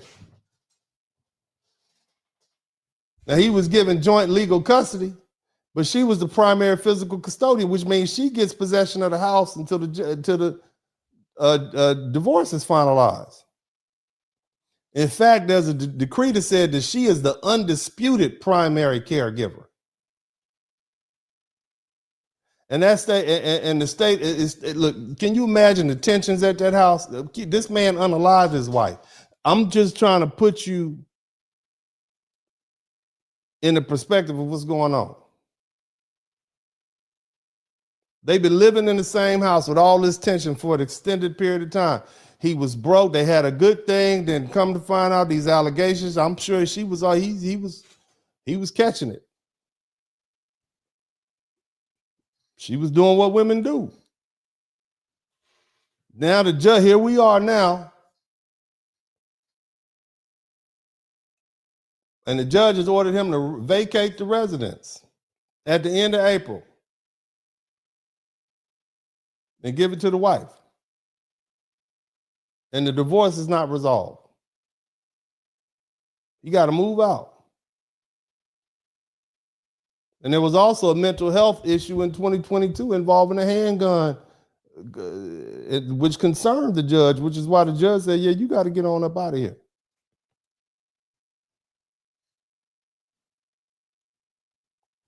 Now, what he did to his wife, unaliving her and unaliving himself, it all happened in this worsening situation, which involves a divorce, a custody battle, financial stress. The court records show he was dealing with his mental state. I'm not saying mental issues. I'm saying a mental state. He was abusing alcohol, allegedly. So this is beyond a domestic dispute. And here's another thing. They had another court date scheduled in a few days. He was supposed to appear on April 21st, which is tomorrow, and show cause at that hearing. And show cause means you need to come explain yourself. Because apparently he wasn't giving up his financial documents and he wasn't fulfilling his financial responsibilities. They had signed a post-nuptial agreement in December 2024 where he agreed to pay certain things. And he was unable to do that for the home, property, mortgage obligations, other things like that. And I think I need to explain that a little bit more. Here's what happened. So you file for divorce. Okay, you can stay here, but you need to sign this post-nup. We need to have an agreement on what you're going to pay, Justin. I can't keep paying all these bills by myself. And so he agreed to sign it. Now he went and filed some papers to try to set that aside, which lets me know he couldn't afford to pay it. And what she alleged was what Serena Fairfax, or Dr. Serena Fairfax, alleged was that Justin Fairfax failed to contribute financially during the divorce. She said he wasn't paying his share of the children's tuition. These are private school kids. All my snooty black people, he's like your kids. My kids go to public school. You private school, he wasn't paying part of the household expenses or the mortgage. Now you need to understand what that really means living in Fairfax County in Northern Virginia. Well, all my people from Baltimore, Virginia, DC area. Or what do they call it, DMV? I mean, the private school we're gonna run you 20 to 40,000 per child a year. You have two of them. That's 80,000 a year for two kids. Now stack everything on top of that. You got mortgage sitting at anywhere to 4,000 to 7,000 a month. That's that. Look, you tack on insurance and taxes. That's another 1,000. What about utilities? That's at least 2, plus transportation and food. You add another few thousand. And if you break the tuition down, that's anywhere from 3,000 to 6,500. So when you step back and look at the full picture, this household is burning anywhere from 10 to 20,000 every month. Realistically, it's close to between 12 to 18,000 just to stay afloat. That's barely making it. On top of that, Justin Fairfax, former lieutenant governor, Columbia graduate, had 2 default judgments against him for credit cards totaling $30,000, which means he was floating all his debt on credit card. This man was broke. That's not a small problem. That's a sign that things were already slipping before the divorce even hit full speed. This man was the former lieutenant governor of Virginia. And we hadn't even got to trial yet. He hadn't even started paying child support yet. How much you think it costs to fight a case like this? It's not a simple divorce. This is a full trial level fight. You got a custody trial. We talking about money, everything, attorney's fees, easy. Anywhere from 50 to 150,000 per side. She got hers. This is how much money this man spent. So now you're looking at the full financial picture. If you got a high monthly expense, existing debt, ongoing legal fees, in a situation where your income is already taking a hit from the collapse of your political legal career, money is going out from every direction, and there's no clear sign that it's coming back anytime soon. And at that point, it's not just pressure, it's financial. It's a financial squeeze from every side. Even if everything goes perfectly, or best yet, you still walking away from this situation with significant losses. If that doesn't go, if that doesn't go your way, it's not just about losing money. It's about losing stability, losing your house, losing your ability to recover financially in any reasonable amount of time. You're not gonna come from up under this.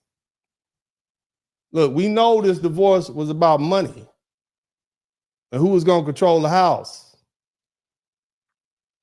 Now, there's no official motive. None has been announced beyond what law enforcement is saying this was a domestic dispute during a contentious divorce. But when you actually look at what was going on, you can see the pressure building. So by February 2026, this case had already turned into a fight. Justin Fairfax is filing a demurrer, trying to get the case dismissed, getting the whole thing shut down. Okay? On the other side, you got his wife filing for motions for sanctions because he's not cooperating and turning over his paperwork like he's supposed to, not following the rules. And the judge said, you need to come back in here, Justin, and talk to me. The custody trial is getting stretched to 2 days. You got to pay lawyers. You're going to have a trial on the finances. It's getting stretched to 3 days. You got to pay the lawyers. And the court is talking contempt, which means you've already been accused of not following the judge's orders. And the thing judges hate the most is when you don't follow their orders. And then April hits and everything gets tight. April 10th, 2026, the court issues another show cause order and saying, you need to come in here and explain yourself, Justin. You should know how to behave yourself. You're a lawyer, you're an officer of the court. You are the former lieutenant governor of this state. Bring your butt up in here. He was looking at sanctions and other consequences. It was getting close. And this case was not one that could be settled. It's going to trial. So all this mess is going to be public. Now think about where this could go. If he gets hit with a contempt charge, that's one problem. But down the road, if you're not paying what the court says you owe, whether that's support, tuition, or anything tied to those kids, the system doesn't just sit there. You fall behind. They suspend your driver's license. Where all my truck drivers at? They suspend your drivers. They suspend your professional licenses. You can't move the same. You can't work the same. You fall further and further behind. It doesn't stop there. You can't work. You can't go nowhere. Now you're in a situation where you already struggling to make money, and the system can now take away your ability to earn money at all, at least in the way you normally do. That's the reality of a lot of men right now, looking at this page. And you get behind, and instead of getting easier to catch up, it gets harder. Everything stacks on top of everything else. And even if that hadn't fully happened, that's the direction this was going. That's what this man's future was looking like. He was on high heights, one of the most powerful men in the state. And now he's looking at possibly going to jail. Getting served, and then he gets served with some more paperwork. So let's look at what this man's real life looked like. The next hearing is going to cost more attorney's fees. There's a real possibility he's going to get hit with contempt. And if that goes left, you're talking about penalties along with going to jail, depending on what the court thinks. So your life is in another person's hand. Now imagine that, going from lieutenant governor to standing in the court trying to explain why you didn't follow the court orders and can't afford to help pay for your children and your house and your family and your wife. Now let's go back a little further. Are y'all learning something? Am I helping you understand what's going on? I'm trying to put you in the mind of what's happening to these men. Can I help you? Are you learning something? Let's go a little deeper. Let's go. There's no hiding from this.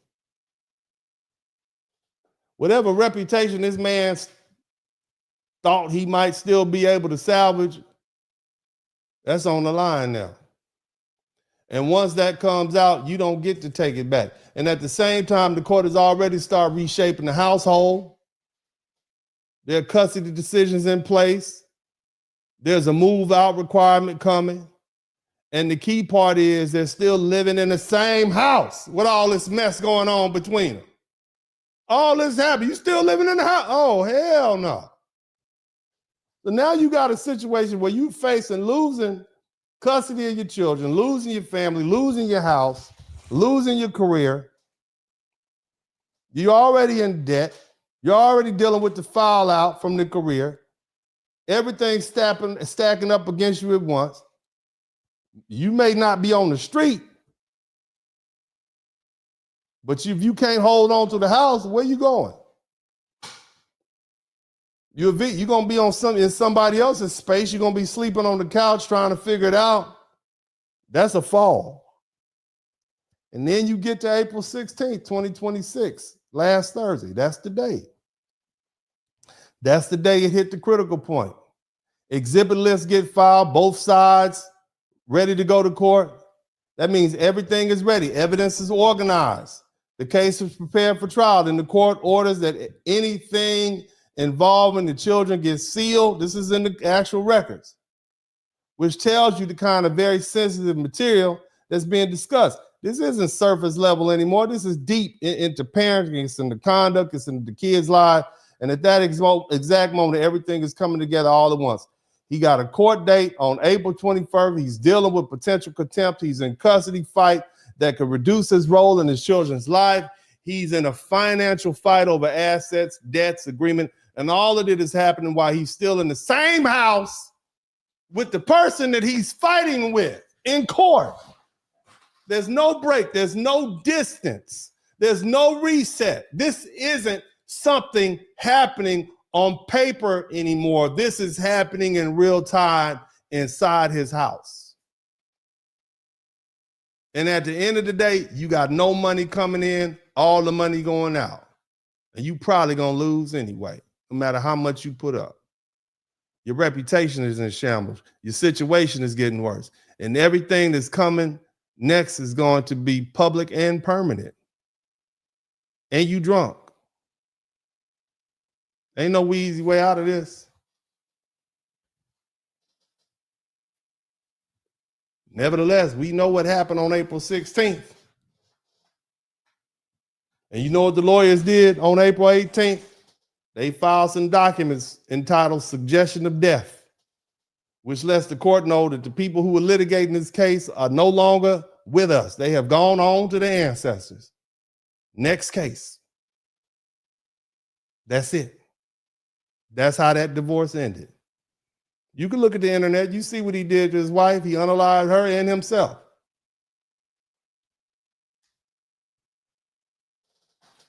Now, does this help put things in perspective for you all?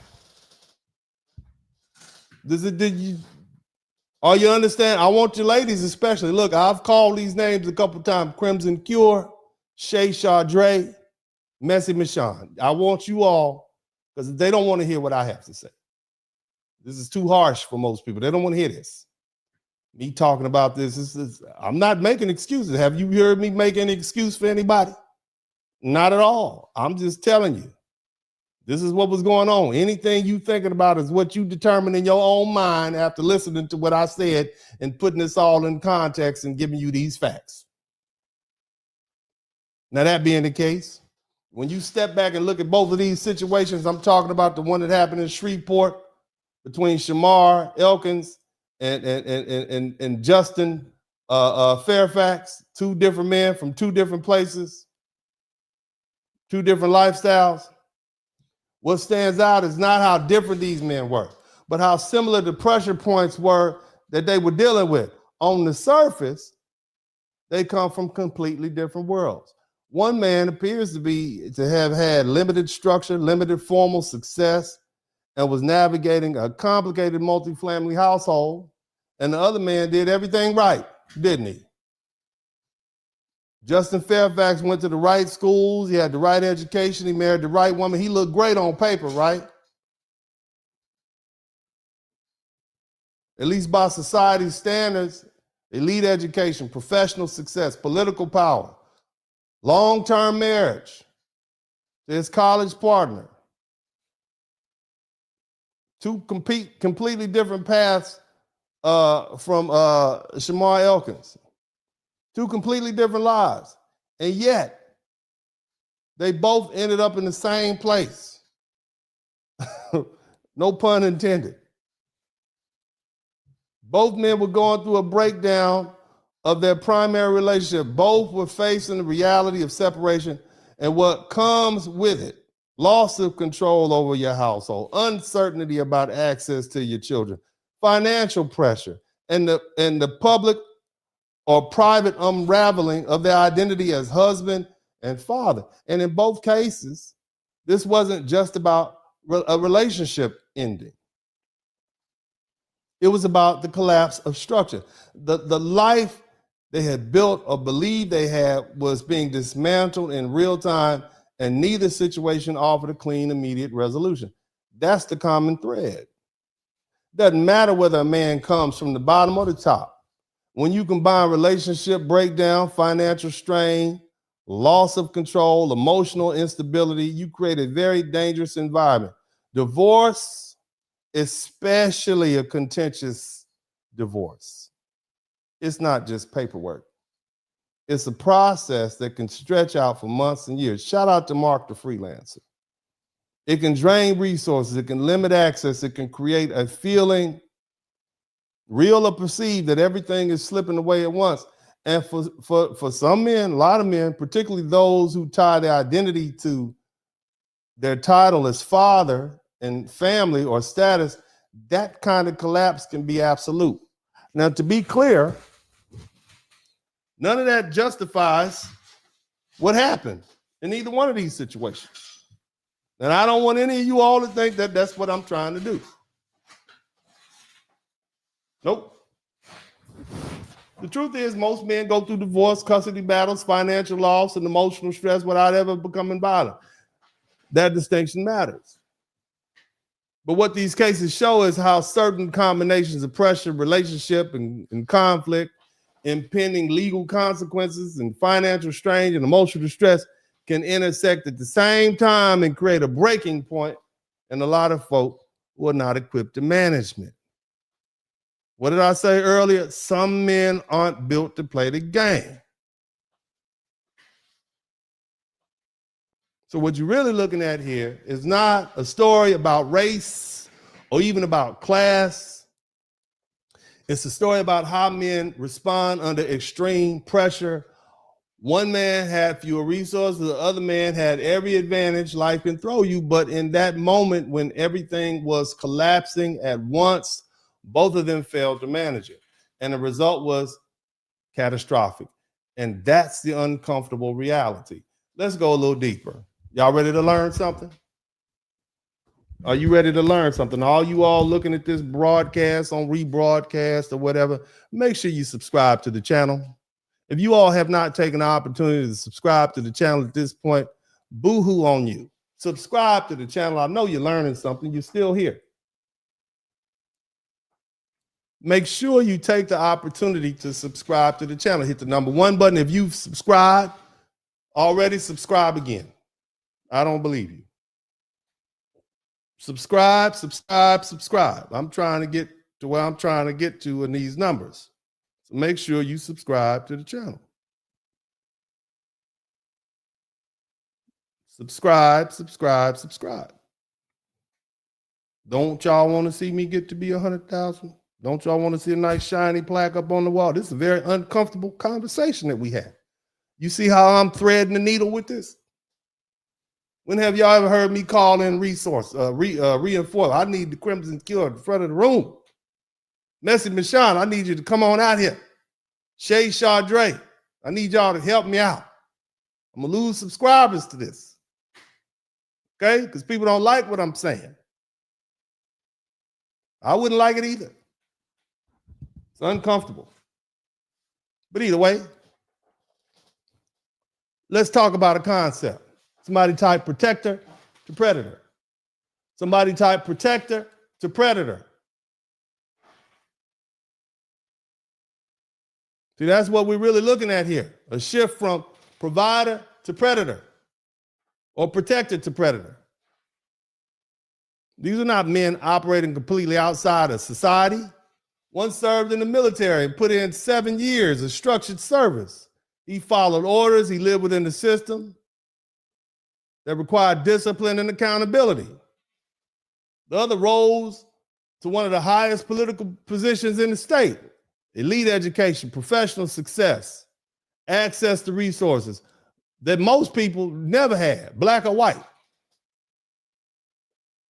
These were not men who lacked exposure to structure. Stop letting them blow these guys off as if they were just evil or crazy. That ain't what happened here. They worked, they had families, they had defined roles within society. They were, by all outward appearances, providers.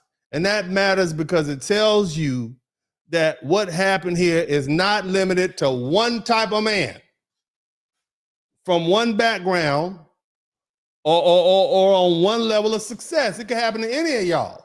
All you snooty black people, it could happen to you.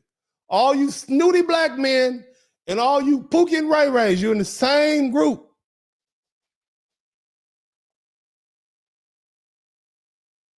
But to understand the shift, you have to understand what a man is expected to provide. Traditionally, as husbands are seen to be, a man is a provider and a protector. He builds, he earns, he stabilizes the household, he carries the burden of responsibility so others don't have to, namely his wife or children.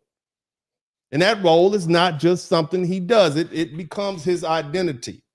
His value, both to himself and to others, is tied to his ability to provide and to maintain control over his environment, his household, his family structure. So when the role starts to break down, it's not just a bad situation.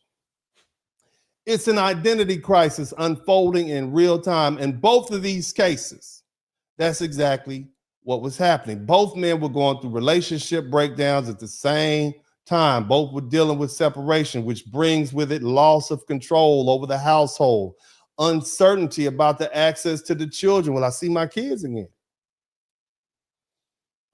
Increasing legal and financial pressure.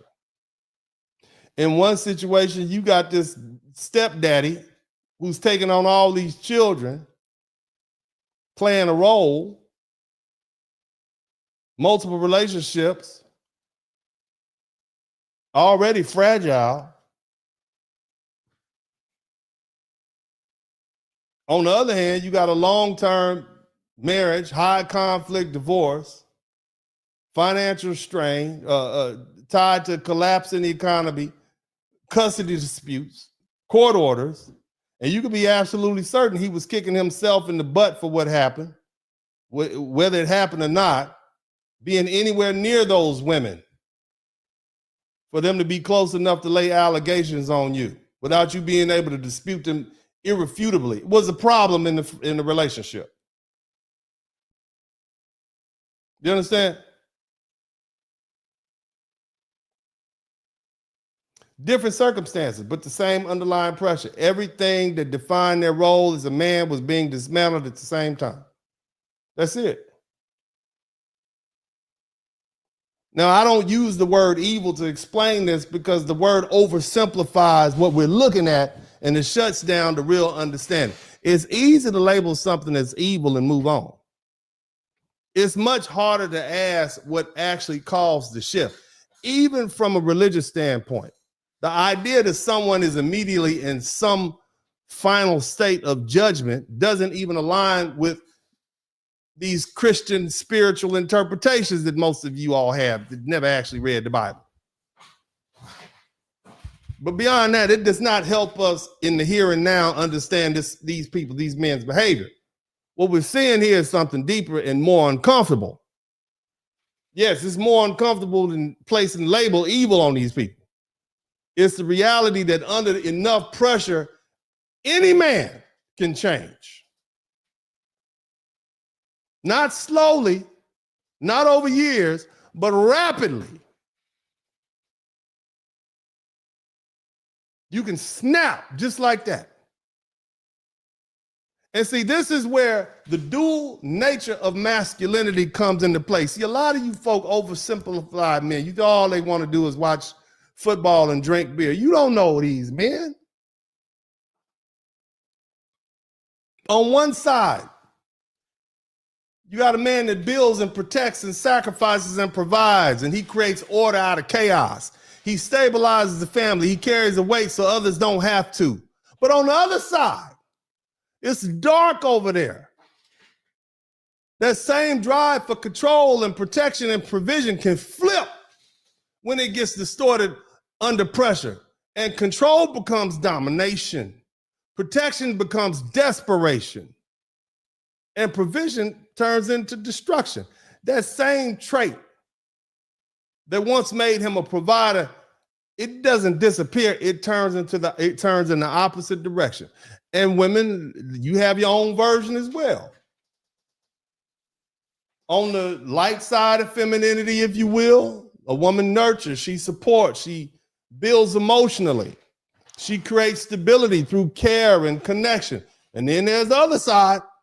There's the dark side. And that same influence can become manipulation. It can become control. It can become emotional destabilization and destruction. Many of you men and women see that all the time. You might not label it, but that's what it is. How can a person that loves me so much, they just flip the script and just be acting like you do? It's crazy. Even labeling women crazy, that's oversimplification.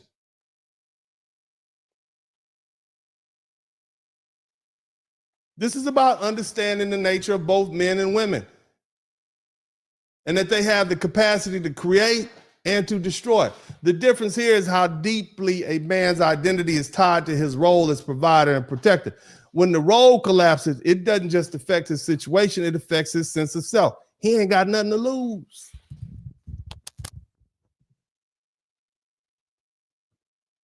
You taking his money, his children, his identity, he ain't got nothing to lose. He don't give a damn no more. And some men ain't built to play like that.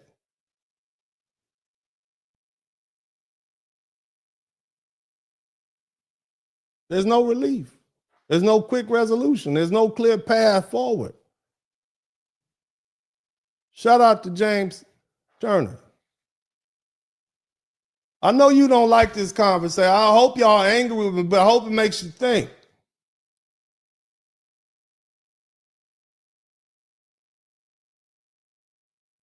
These men are losing their money, their time, their energy, their identity.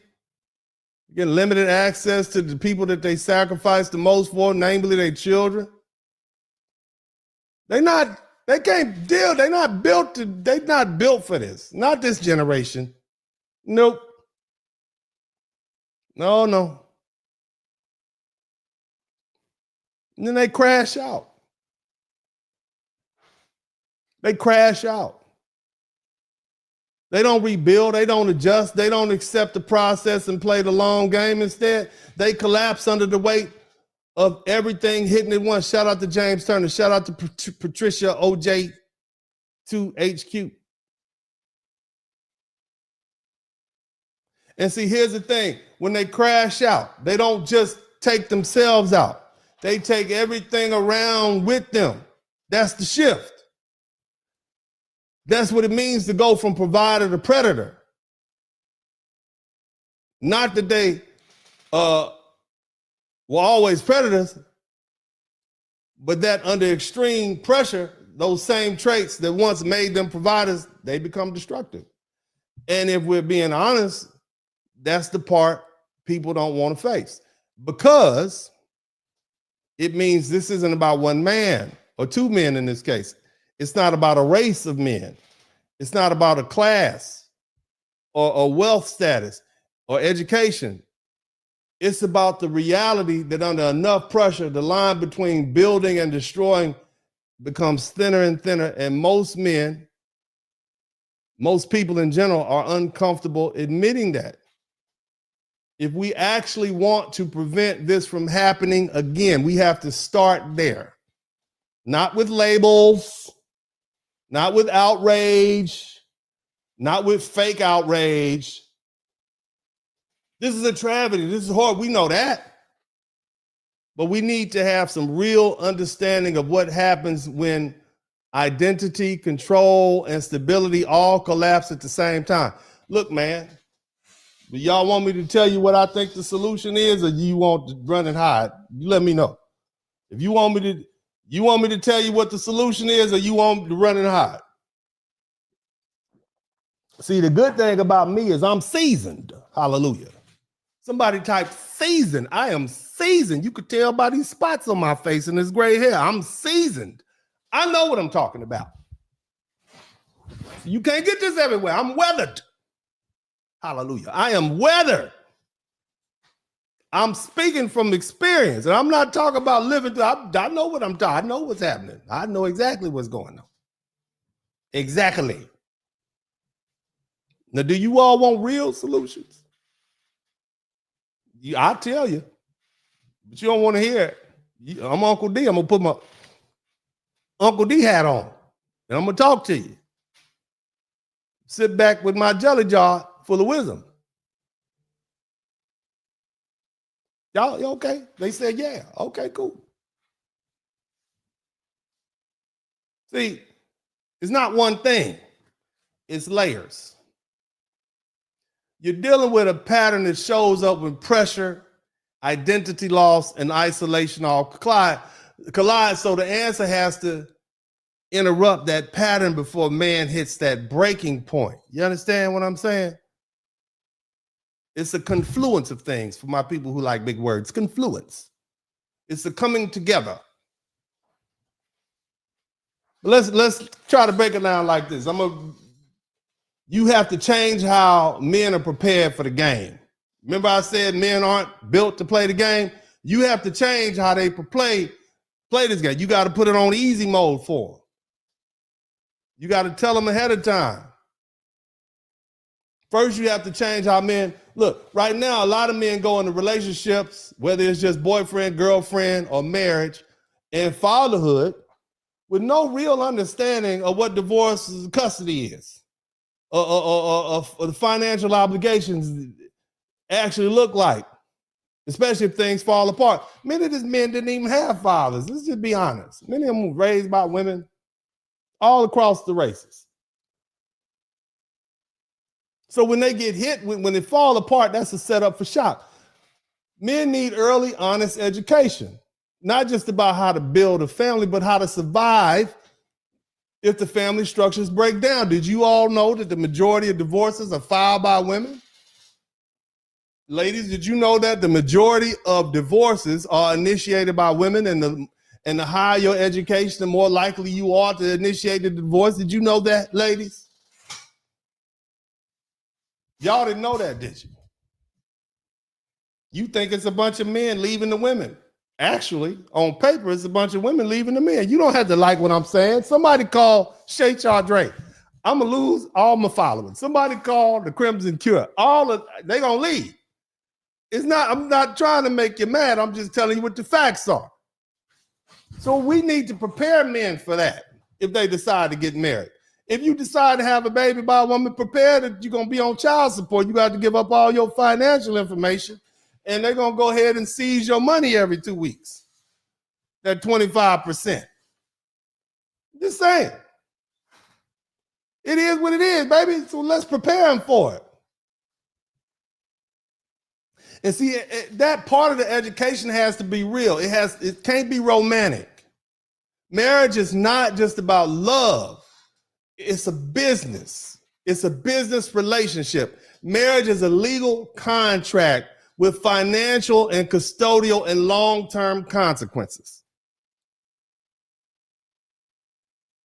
And if you don't establish the rules of how the partnership is going to operate from the onset, then the government is going to step in and do it for you. And that's what family court is. And that's what divorce court is. So the first real question a man has to ask himself is not just, am I ready to get married? But am I prepared to deal with the reality that this marriage could end? And more importantly, am I built to handle what comes with that? Because see, not every man is. You're not tough enough, fellas. You can't tough your way out of that. It's going to pull on your heartstrings. It's going to mess with your mind. Am I going to have to leave this house? What's going to happen? Well, how am I going to live? You have to be honest about the situation you're stepping into, fellas. You're dealing with a woman who has multiple, and I'm talking about the first cat. Somebody type stepdaddy. All you fellas out there dating single mothers, somebody, all y'all type stepdaddy in the chat room. See, they're not saying that. Shamar Elkins was stepdaddy. You got 8 children, 7 children with 3 different last names. Only 2 of them have your last name. And most of these children got the same age. They the same age with different last names. Them ain't all your kids. How could they be? So if you're dealing with a woman with multiple children, then you have multiple financial obligations. And you have a very complex family structure because, see, not only are you dealing with that child from that other relationship, but you're dealing with his daddy, you're dealing with his in-laws or her in-laws. So you're not just dealing with the woman, you're dealing with all these different folk. You understand? So you got multiple relationships going on. And are you truly prepared for that role, fellas? Look, if you want to date a woman who has shit, go right on ahead, but are you prepared to be stepdaddy? Are you prepared to be new daddy? Did you hear what the statistics said? How y'all stepdaddies and new boyfriends be taking it out on the children when you get mad at the woman. Did you hear that stat from earlier? Children are more likely to be unalived and hurt by new daddy than real daddy. So this is not a small responsibility. It's not just about money. See, that comes with emotional investment and financial exposure and a level of complexity that a lot of men underestimate. You can't tough your way through that, fellas. And if you're not built for that, you shouldn't be trying to step up and step into a relationship that you're not ready for. Thinking love alone will carry you through. It won't. You're going to end up in jail. And at the same time, if you're a man who is rising, whether it's in politics or sports or business or any field where your status is increasing, and you also have to be honest about what that attracts. Some women are not just marrying you because of your good looks and charm, like Uncle D. Okay? I'm just be honest with you. They not just marry you because you got this wonderful personality. They marry you for your position and your lifestyle and the opportunity that comes with you. Did you know that? Oh my God. They marry you for what you bring to the table. And if that position changes, if you lose that, that position on the team in the NBA, if you get fired from your Wall Street job and you no longer have the C-suite, if your income changes, if your status drops, that can put real stress on that relationship. That's not emotional, that's practical. And you have to be prepared for the possibility that relationship probably won't survive that shift, because you may not have been built. It's probably not built on a foundation that it could withstand. And let me promise you, game alone ain't gonna do it. She married you for a reason. She had expectations, and now those expectations have been she's been disappointed. So she's gonna cut her losses and move on. Shout out to Eugene Steele. I mean, I'm just saying. I'm just trying to tell you, that's not what she bargained for. Now, people will say, oh, well, we could just get a prenup. Yes, you get a prenup. That can help. Trust accounts can help. Okay, they can set expectations. They can create structure. They can give you leverage in the event of the divorce. But let's be honest, prenups are not ironclad. And more importantly, they don't protect you from the emotional reality of separation. They may protect some of your assets, but they don't stop the anxiety from the breakup or the breakdown. They don't stop the loss of daily access to your children, because you can't prenup away custody. They don't stop the stress, the conflict, or the inconvenience of having your entire life reshaped, because no matter how you structure it, if the relationship ends, it's going to be painful. It's going to be inconvenient. It's going to disrupt your life in ways you cannot fully predict. Shout out to Ashton Mulkey, 6180.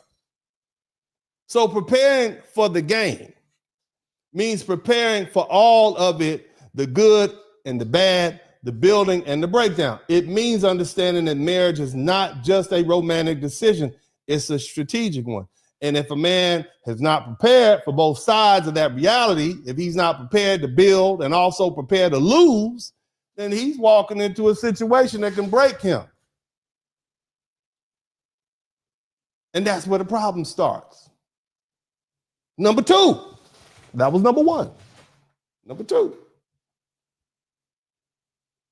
you got to separate your identity from your position. I tell my old lady all the time, I'm a man no matter what, whether I pay bills or not. I'm a man no matter what. I'm a man.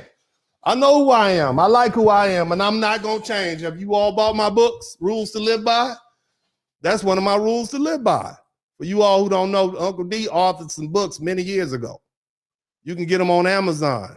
Just look at that. Rules to Live By. Dennis Spurling. I'll tell you how to do how divorce goes and how to do it. I got some rules in there for you. I know who I am. I like who I am, and I'm not going to change. My identity is ironclad. But see, that happens when you become half a century old. Yeah. Happy belated birthday to me. Praise God. You understand?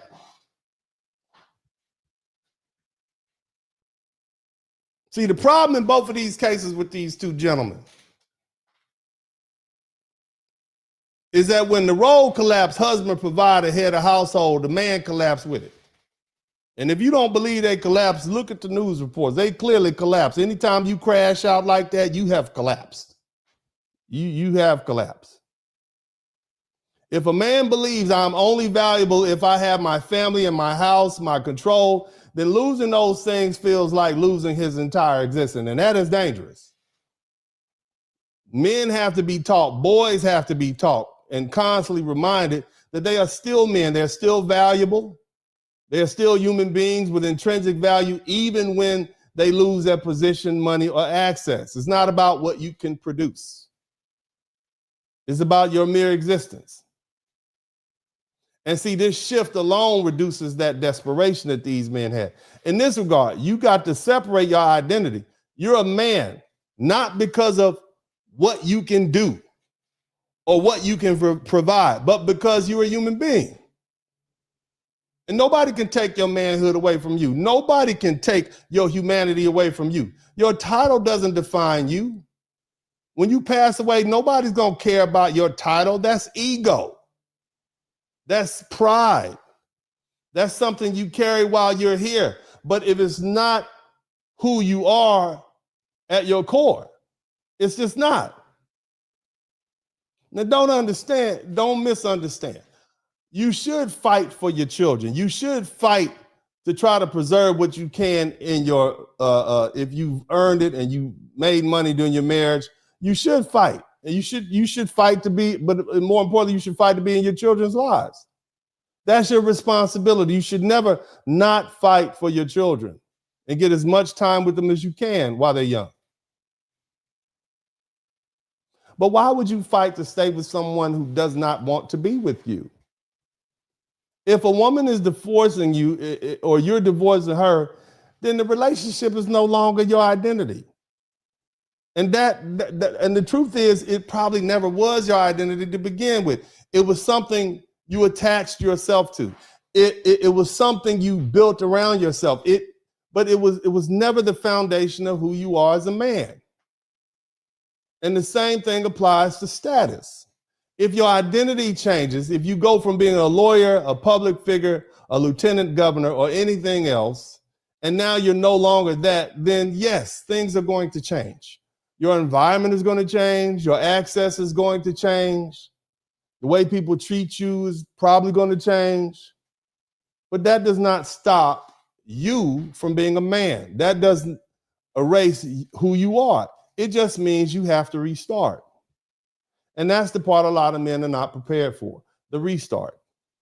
Because restarting requires humility. It requires discipline. It requires letting go of ego and accepting what you had is gone. It's gone now. And now you have to rebuild again.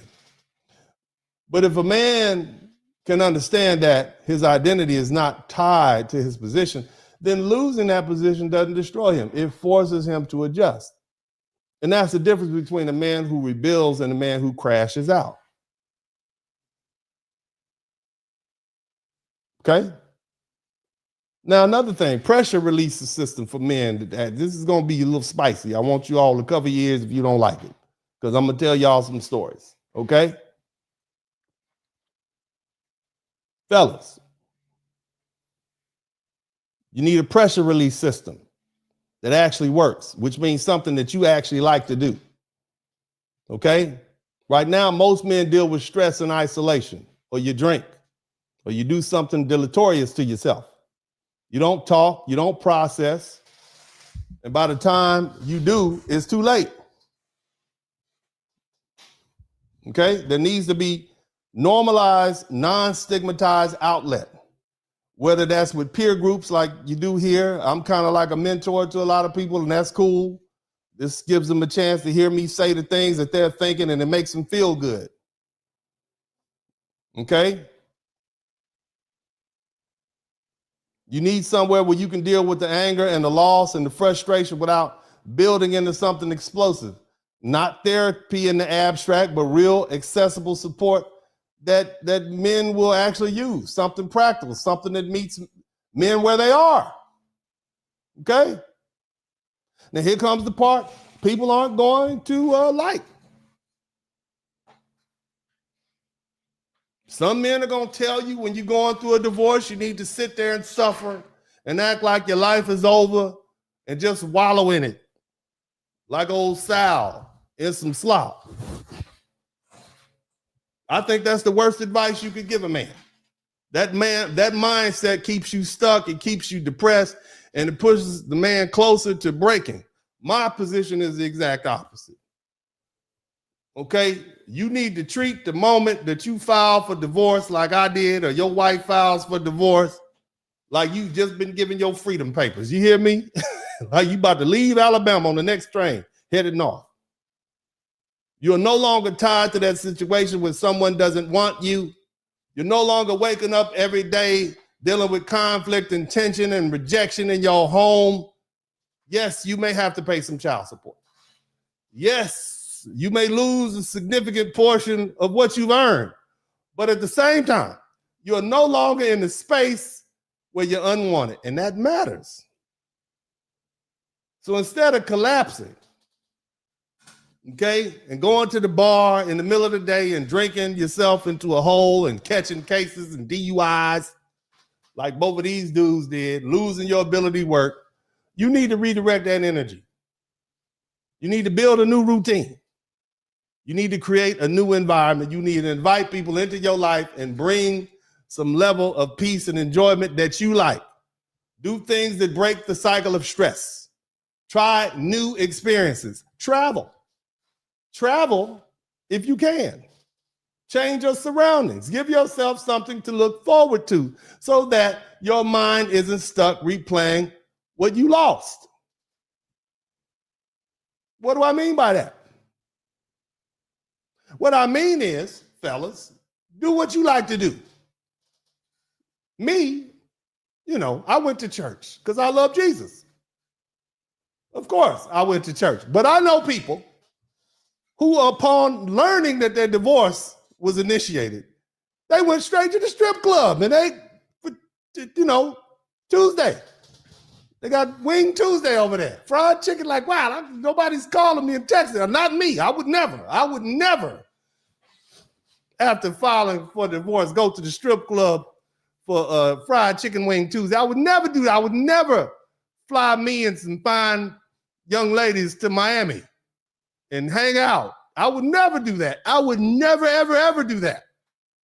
I would never start having brunches at my house on random Sunday mornings and have 100 bottles of champagne and pancakes and waffles and fried chicken and a live band and a DJ and just invite a bunch of random people over to my sacred home. I would never do that, ever do that.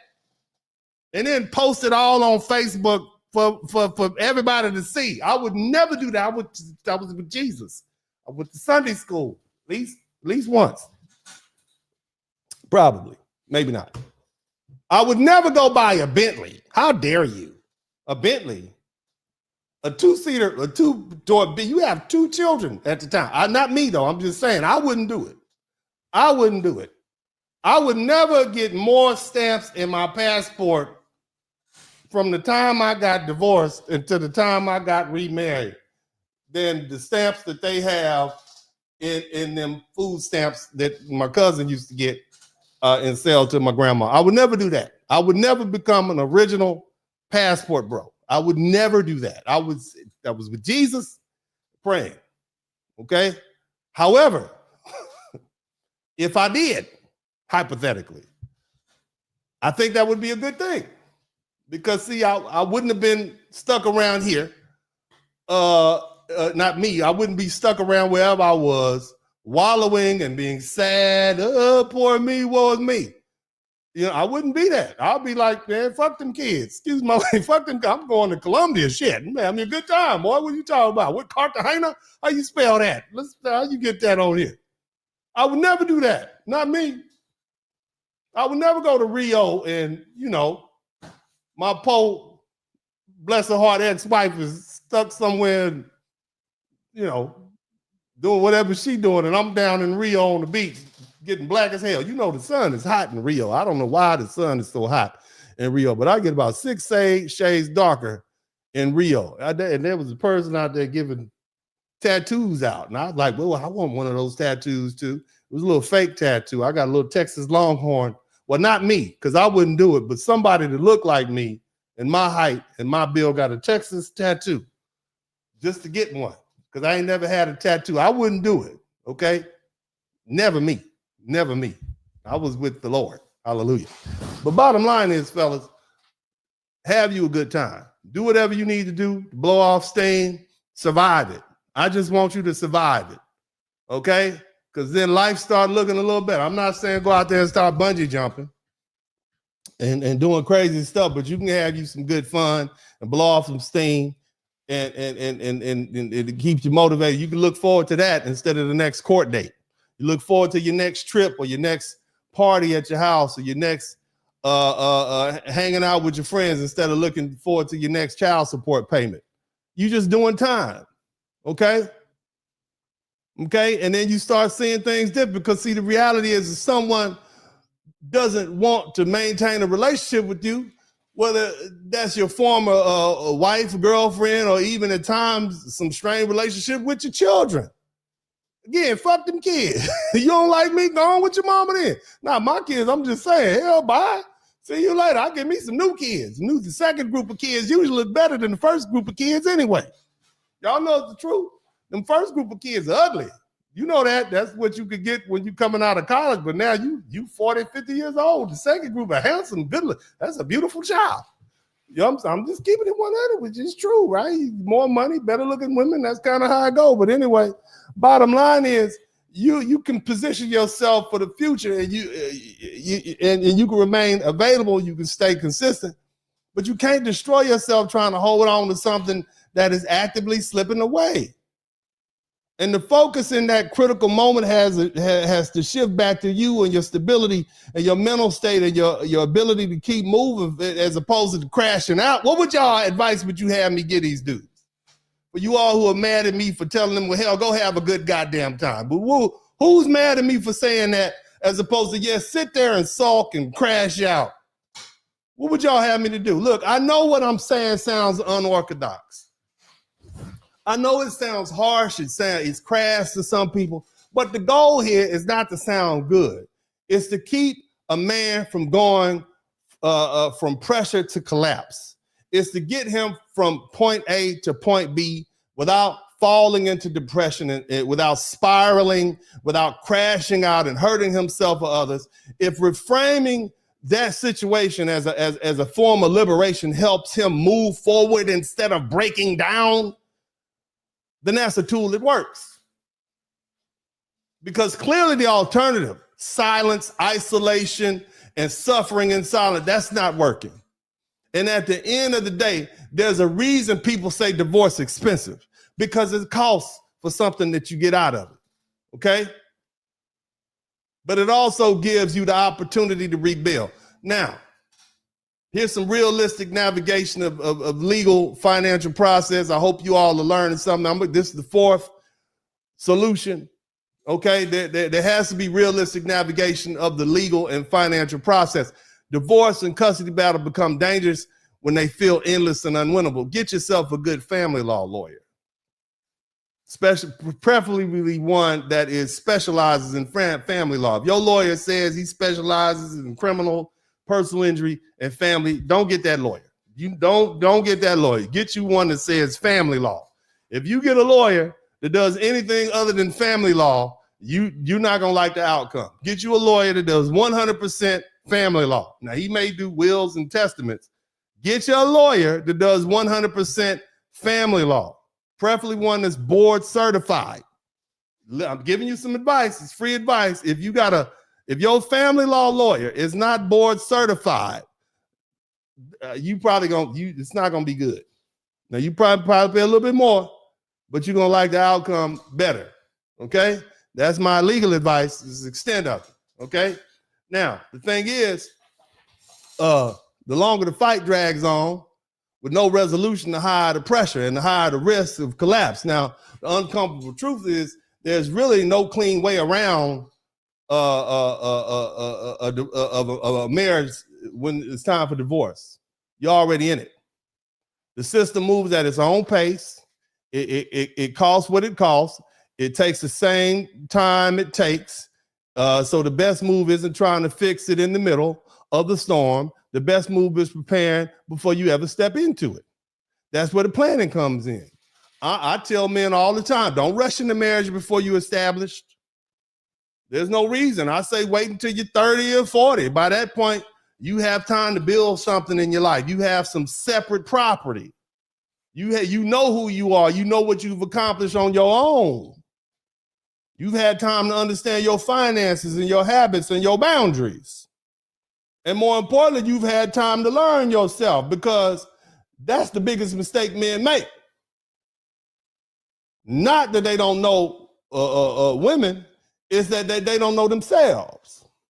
They don't know what they're willing to tolerate, what they're not willing to tolerate, what kind of lifestyle they actually want, or what kind of partner they can realistically deal with in the long term. Experience matters.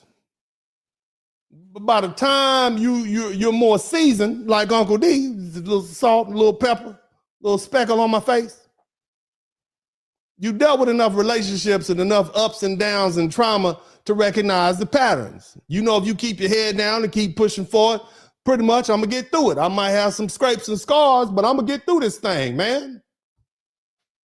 Shit. Excuse my language. You know what I mean? You know what type of woman you're willing to deal with and what type you're not. You're more selective. Just because you look good on paper with this woman don't mean y'all need to be together. You just look good. Y'all just happen to be in the same college together. You just happen to live in the same neighborhood. So you're more selective. You're not just moving off emotion. You're making decisions with information. And yes, tools like prenuptial agreements can help. They can set expectations and define financial boundaries and give you some leverage if things go left. But let's be clear, prenups are not bulletproof. As I said earlier, they don't eliminate the process. They just help structure it. Because at the end of the day, there's no guarantees you can plan. You can prepare, you can make better decisions, but you cannot completely eliminate the risk. What you can do is reduce your exposure and reduce the shock if things fall apart. And that matters.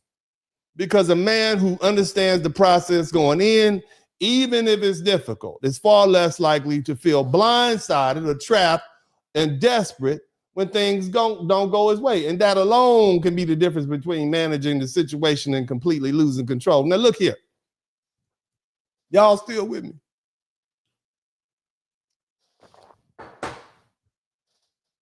Fellas, you got to understand something that many of you all didn't get, because many of you didn't have daddies. You have to understand discipline under loss. Boys need to be taught discipline under loss. This is the part most people avoid. Most men who go through divorce, they don't crash out. They take the hit. They keep on going. Discipline under loss. That mindset has been modeled and taught. You can lose money, lose time, even lose access temporarily to your children and still rebuild. That's the difference between a man who survives the process and a man who self-destructs or crashes out. The ability to endure loss without reacting emotionally is a learned skill, and it takes time and heartache. It doesn't come naturally to everybody, and it has to be developed over time through experience and guidance and accountability. But you got to stay in the fight. Some men don't know how to do that. They didn't have that daddy in the corner saying, come on, son, you got it. You can handle this. They don't have that. Many of them don't even have that support structure. But see, here's an exception, because I'm just saying, and this is the part people don't want to admit. Some men aren't built to play that game. They're not prepared to play that game. Some men can't take that level of loss. Some men aren't going to sit there and absorb it and move on. And I'm not excusing anything. That's not me telling, that's just me telling you the reality of human nature. That's what we saw happening today or yesterday with Shamar Elkins, and a few days ago with former Lieutenant Governor Justin Fairfax. They're not built for it.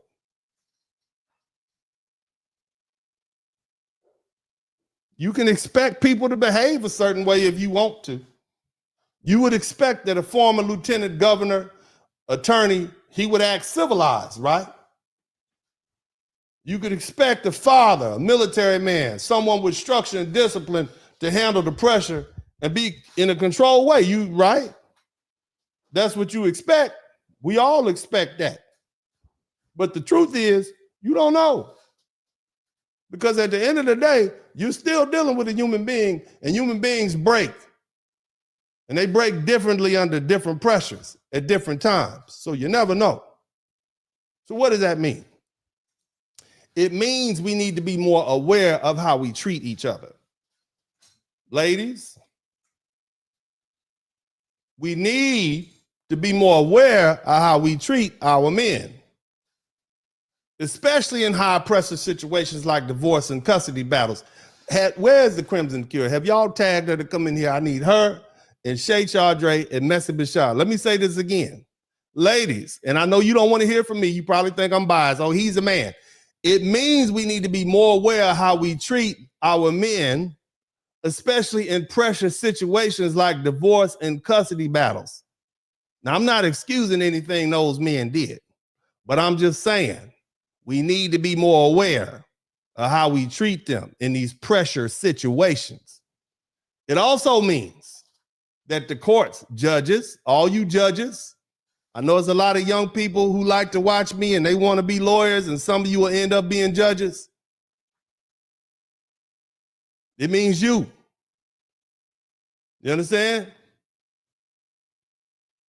It means you.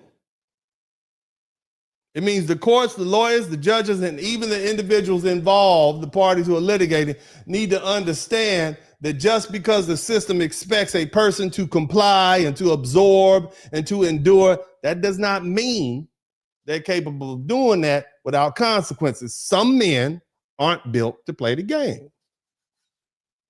You don't know where another person's limits are. You don't know how close they are to breaking. And when the pressure keeps building, and financial pressure and emotional pressure and legal pressure without any real relief is coming, you're increasing the risk. And we've seen that outcome, haven't we? Doesn't matter whether a man is at the height of political success or living in modest, impoverished conditions somewhere in this country. It can be any man. Different lives, same human story. When pushed far enough under the right or wrong conditions, some men will collapse because some men aren't built to play the game. So the responsibility here isn't just on one person, it's on the system and the people within it not to unnecessarily escalate conflict, and not to weaponize pressure, and not to assume that every person can handle unlimited stress without consequences. Some men aren't built to play the game. Because see, when the line gets crossed is what happened on the 19th and the 16th of April. Nobody wins. Families are destroyed. Lives are lost. And the people left behind, whether they're children who lose parents or families who lose loved ones, or society as a whole who has to carry that damage. We all have to sit with it. Now, finally, you need an early warning, recognition, and intervention.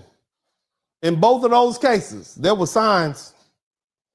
You had somebody typing on the internet that they need help. They see in dark places. Stop, shit. I'm out of here. Gun incidents. I'm out of here. You out here playing. You out here playing with pew pews. It's time to go. You can't live in the same. Look, emotional distress, escalating conflict, pressure building. Those signs have to be taken seriously, not dismissed. Friends, family, even professionals need to recognize when a man is reaching a breaking point and intervene early before the situation escalates. Somebody should have told those women, you need to ease back up off this man. I'm just suggesting to you, need to ease back up off this man. This man on the internet talking about he's in dark places. You need to ease back up off of this man. But let me tell you what the biggest failure is. In both of these situations, the most obvious and avoidable mistake was proximity. These folk never truly separated from each other, did they? Did they never? They still in the same house. In the Fairfax situation, you had a divorce filed years ago, and yet they're still living under the same roof. And they are contentious and litigating against each other in constant contact. They say they sharing the same driveway. They seeing each other every damn day. They running hot. That alone is a dangerous situation. You don't lay up and be in the house with somebody that you don't like and don't like you. Are you crazy? Hell no. Oh, hell no. Can I get oh, hell no? Oh, no. In many ways, divorce is not just paperwork. It's conflict. It's a certain form of war. And you know what they say?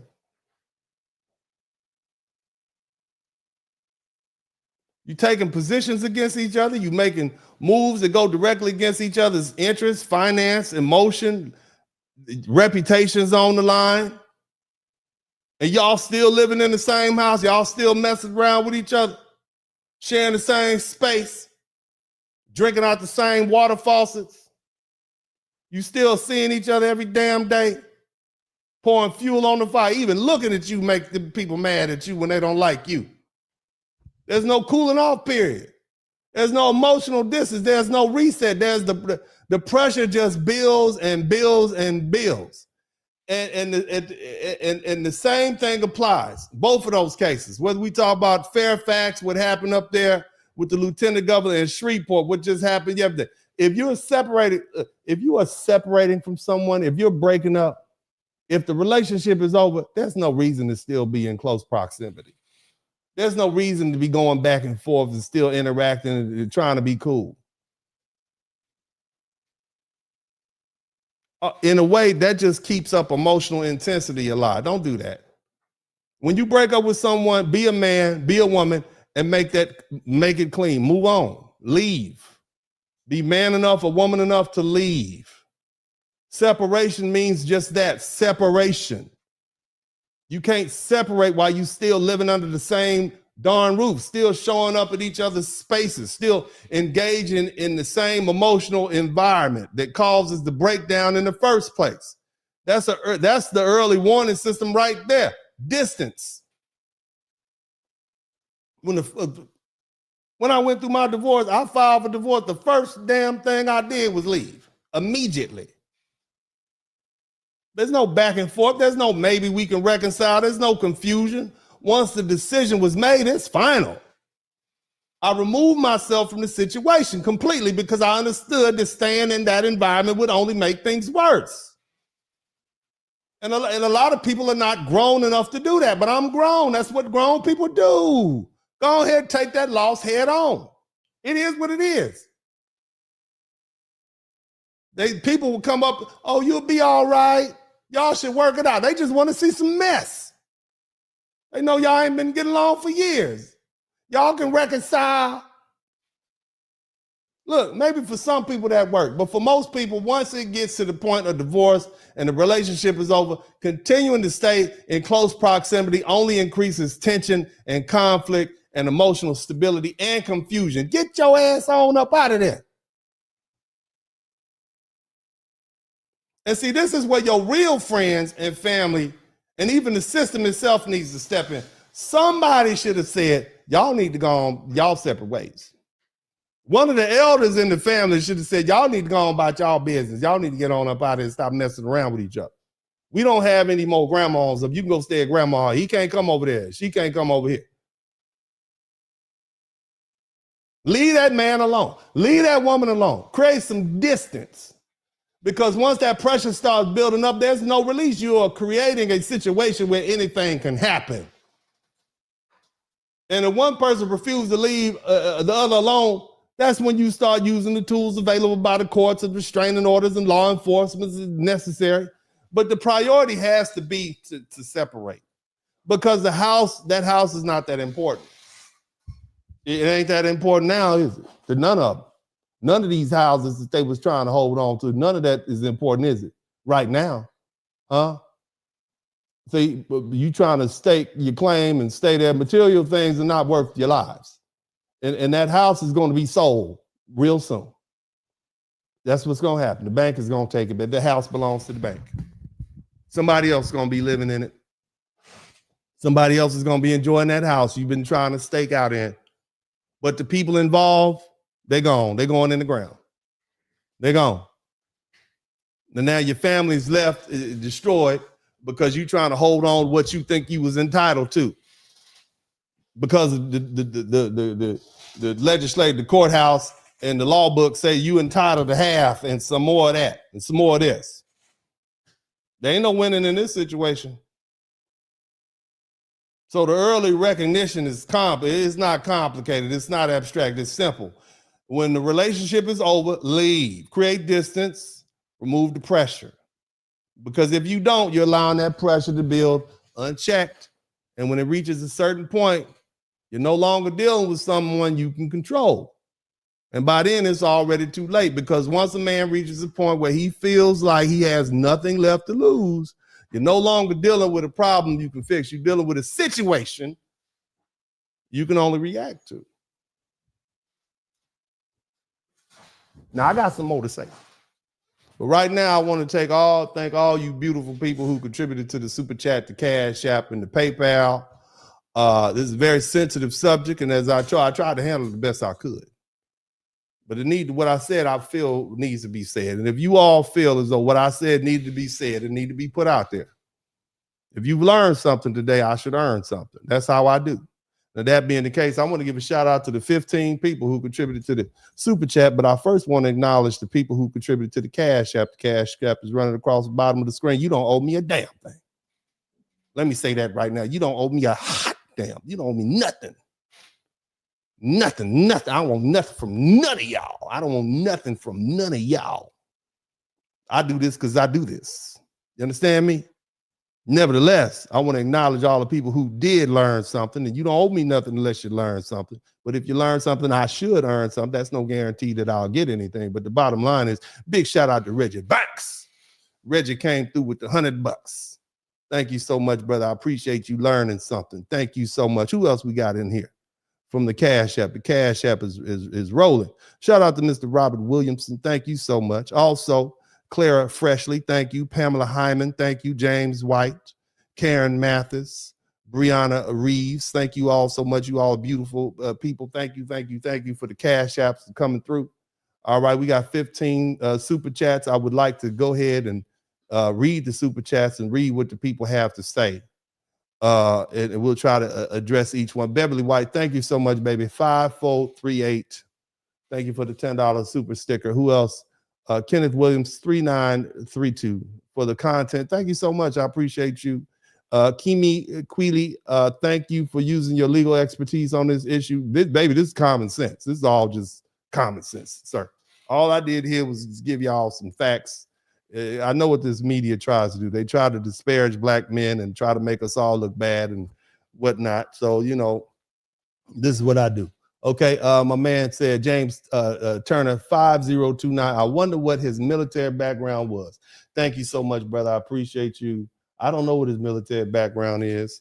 And they clearly knew a lot more. Shout out to 803 CK00 SC. Thank you so much for the Cash App. Who else we got up in here? He who remains, long live the Blizzard King. Thank you for the $10 super sticker. We got 6 to 15 super chat. This shows that mind derangement shows no gender, no race, or no class. Yeah, that's right. Afro Merchant, new member. Thank you so much for the membership. Welcome all my members. Mark the Freelancers, one of my old school homies, been here for a minute. Thank you so much for the $10 super sticker. Also, Ask a Brother Podcast. Thank you for the $5 super sticker. And also James Turner, 5029. Dennis, damn it, you cooking. I've been through all of it. I know you have. But some men are not built for this. And the people need to understand that not everybody can do that. Patricia 0J2HQ. Stop lying to humanize these monsters. I'm not trying. I'm just, if you thought I humanized them by explaining to you the circumstances that they were going through at the time, that's not me humanizing them. That's you humanizing them in your own mind.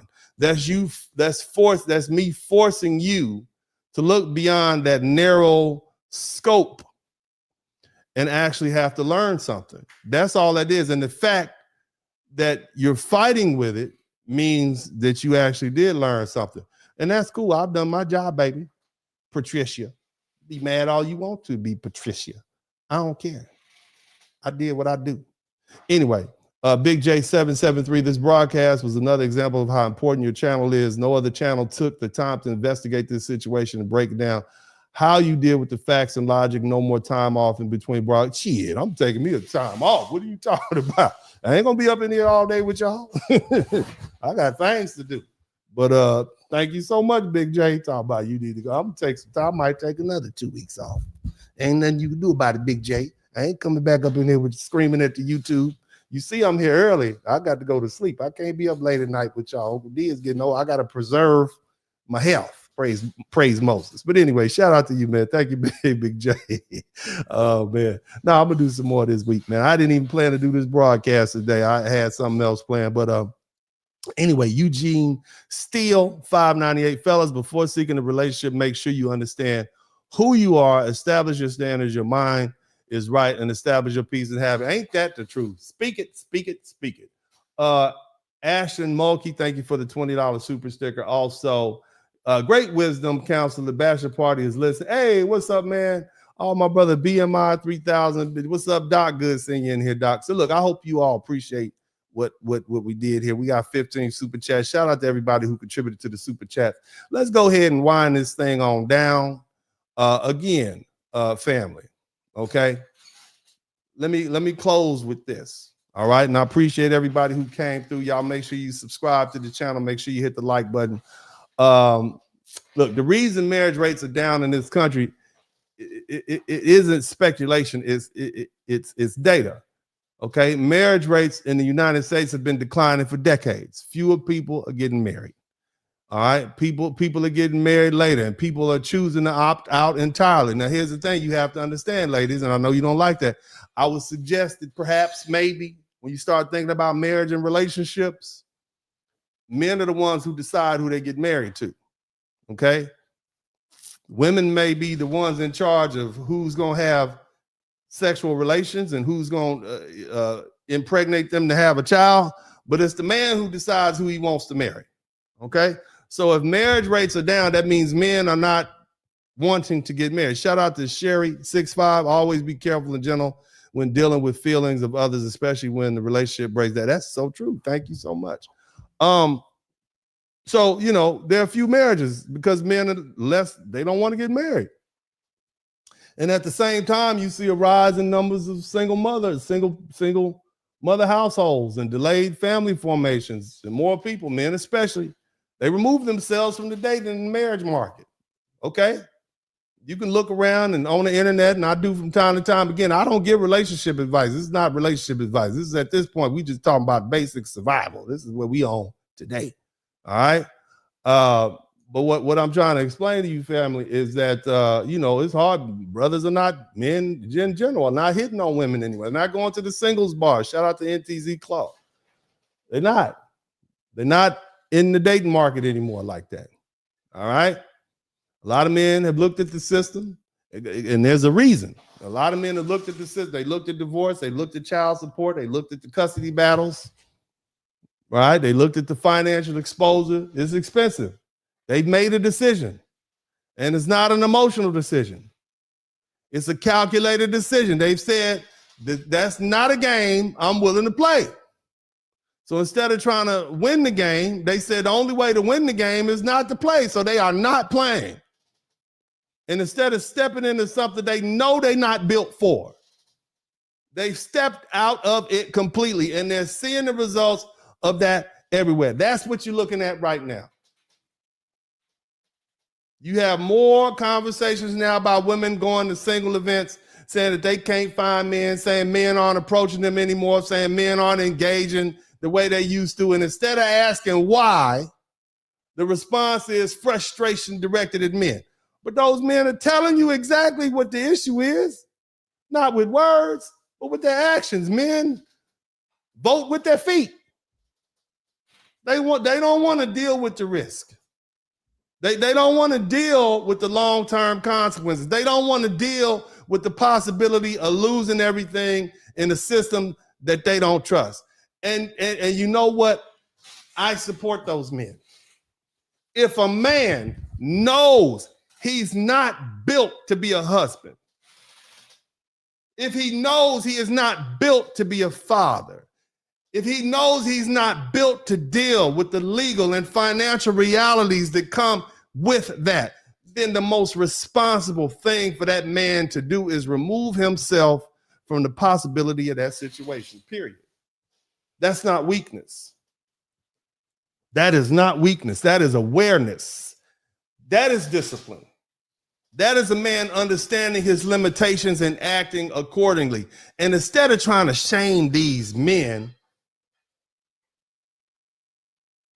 or pull them back into the dating market or this system that they've already said, hey, I can't deal with that, you should leave them alone. Lead those men where they are. Because those men are doing you a favor. That goes to all of society. All you brothers who got a problem and all you men who have a problem with the brothers who don't want to get married and don't want a real relationship, leave them alone. They telling you. They not built to play the game. All these brothers who are complaining about brothers going overseas and black men and white men, leave them alone. They are telling you that they're not built to play this game. And you keep trying to shame them back into it. They're telling you up front, I'm not the one. I'm not built for that. I don't want to deal with that. And you all keep trying to shame them back into it. I support the passport bros. I support men who want to stay bachelors. Leave them alone. They're telling you, I'm not built for it. Period. And you should respect that because you don't want somebody to enter into something that they're not prepared to deal with and then crash out. I know that's hard to hear. That's not an easy answer, is it? That's not, you want me to tell them man up. Manning up is recognizing their limitations and dealing with that accordingly. Now, on the other side, if you do find a man who is willing to step into the role, who's willing to be in a relationship, who's willing to build, who's willing to take that responsibility, you need to understand what you have. You need to treat that man in that situation with care. Ladies, I'm not saying tolerate disrespect or cheating or anything like that. No, that's not what I'm saying. What I'm saying is this: handle your relationship with maturity. Because once things break down, once you step into the legal system, once you start fighting each other, it doesn't just affect you, it affects everybody. We all got to see this mess. It's all over the news. We didn't put you in a relationship. Society didn't force you into that. Both of you grown-ups chose it. And now that it's fell apart in a very destructive and horrible way, everybody ends up dealing with the consequences. Families are damaged. Children are impacted. A nation of people have to look at their own be destroyed by their own. You think we like seeing black men unalive black women and black children? You think we like that? You think that's something that I find? You think this is the conversation that I wanted to have today? Here I am sitting here trying to uplift black men and speak up on behalf of men and be an advocate for black men, and then you got these two men crash out and unalive their whole family? And whether those are his biological children or not, this man sat up in that house and played daddy with him, so he took responsibility for him, if for nothing else in a spiritual sense.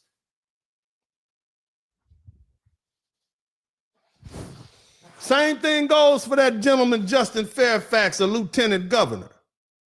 You worried about these little funky dollars, and now you decide because it's inconvenient for you, you don't want to lose what you thought you should have had. Maybe it wasn't meant for you in the first place. Maybe you were some places you shouldn't have been. Maybe instead of being a lieutenant governor, you should have been an auto mechanic or airplane pilot. Maybe that's what, maybe you went down a path you shouldn't have went down. I'm just saying, I don't want to speculate. I don't want to speak ill on the dead. But now we all have to sit here and clean it up. The whole society is impacted. It's not just two isolated incidents. It's part of a larger pattern of people entering situations they're not prepared to handle and then collapsing when the pressure hits. If you don't want to be part of that pattern, then you need to be honest with yourself. If your expectations with the people you choose to deal with. Because at the end of the day, the game don't change. The only question is, are you built to play it? And as I say, some men aren't built to play the game. Now, let me say this also before I close. I already know how some of you feel about what you just heard. I didn't give you the normal rhetoric. I didn't come here and just call these men evil, thugs, cowards, monsters, and tell them they're going to hell. I didn't do that. I didn't reduce this to a couple of labels so you could feel comfortable and nod your head and go about your day. That's not what I do here. And because I didn't do that, some of you are uncomfortable. Some of you think I'm excusing what happened. I am not even close. There's no excuse for what happened. None, no matter how much money. Life is invaluable. I don't care how much you don't like that woman. That didn't give you the right to take her life. None of those people, especially the children. That'll give you a right because you're mad. Speak candidly. What I'm doing is something different. I'm pointing out a reality that people don't want to face. Any man, that means you men listening right now, whether in this live or rebroadcast, any man under certain circumstances is capable of breaking. And that's the truth. And when you combine extreme pressure with access to lethal means like firearms, the consequences can become immediate and irreversible. That's not about blaming guns. I'm not about shifting responsibility. I'm about recognizing how fast a situation can go from conflict to catastrophe when everything lines up the wrong way. And I know that's not what some of you came here for. You thought you were going to get something that feeds your universal narrative, something that reinforces what you already believe, something easy to digest. You thought you was going to get some baby food. Gave your ass some rump roast up in here, didn't I? You got something bitter too. You thought you was gonna get something sweet. Gave you some turpentine. Something that forces you to think. Something that makes you reassess how people behave under pressure and how we all contribute to the environments that create that pressure. Now, let me say something else, especially to the people directly involved in these kinds of situations. Stop escalating the conflict. If a relationship is breaking down, stop arguing nonstop. Stop threatening each other. Stop getting in each other's face trying to prove a point. Stop using the system and weapon in a way that inflames the situation instead of resolve. I'm going to call out. Yeah. Because you don't know where the other person's breaking point is. You don't know how close they are to losing control. And the family members, stay out of their business. Unless you bring in peace, stay out of their business. Too often, people on the outside make things worse. You don't know what's going on in that relationship. All you're doing is adding pressure, they're adding commentary, you picking sides, and they using what you say against the other one.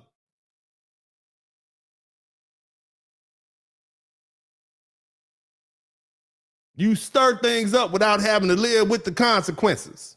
Instigating. You don't know what happened inside that relationship. You don't know the history. You might know one side, but you don't know the emotional weight both sides carry. And when you insert yourself in the wrong way at the wrong time, you can push a bad situation into a dangerous one. And I understand this isn't the kind of message that makes people comfortable. I know that. It's not popular. I'm not popular. If I was popular, I'd have more than 100,000 subscribers. I'm not popular, but I'm accurate. I can go to my grave knowing I've been accurate. I know what I'm saying is not what everybody else is saying, but just because something is uncomfortable doesn't make it untrue. A lot of things people don't like to hear are the very things they need to be said. Because if Ann, one of them was my daughter, they wouldn't have been dead right now.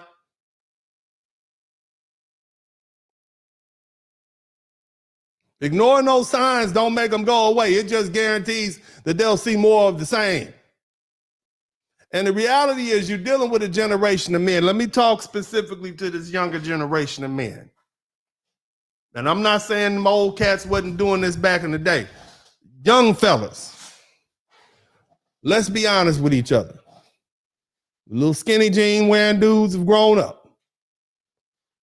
That's y'all.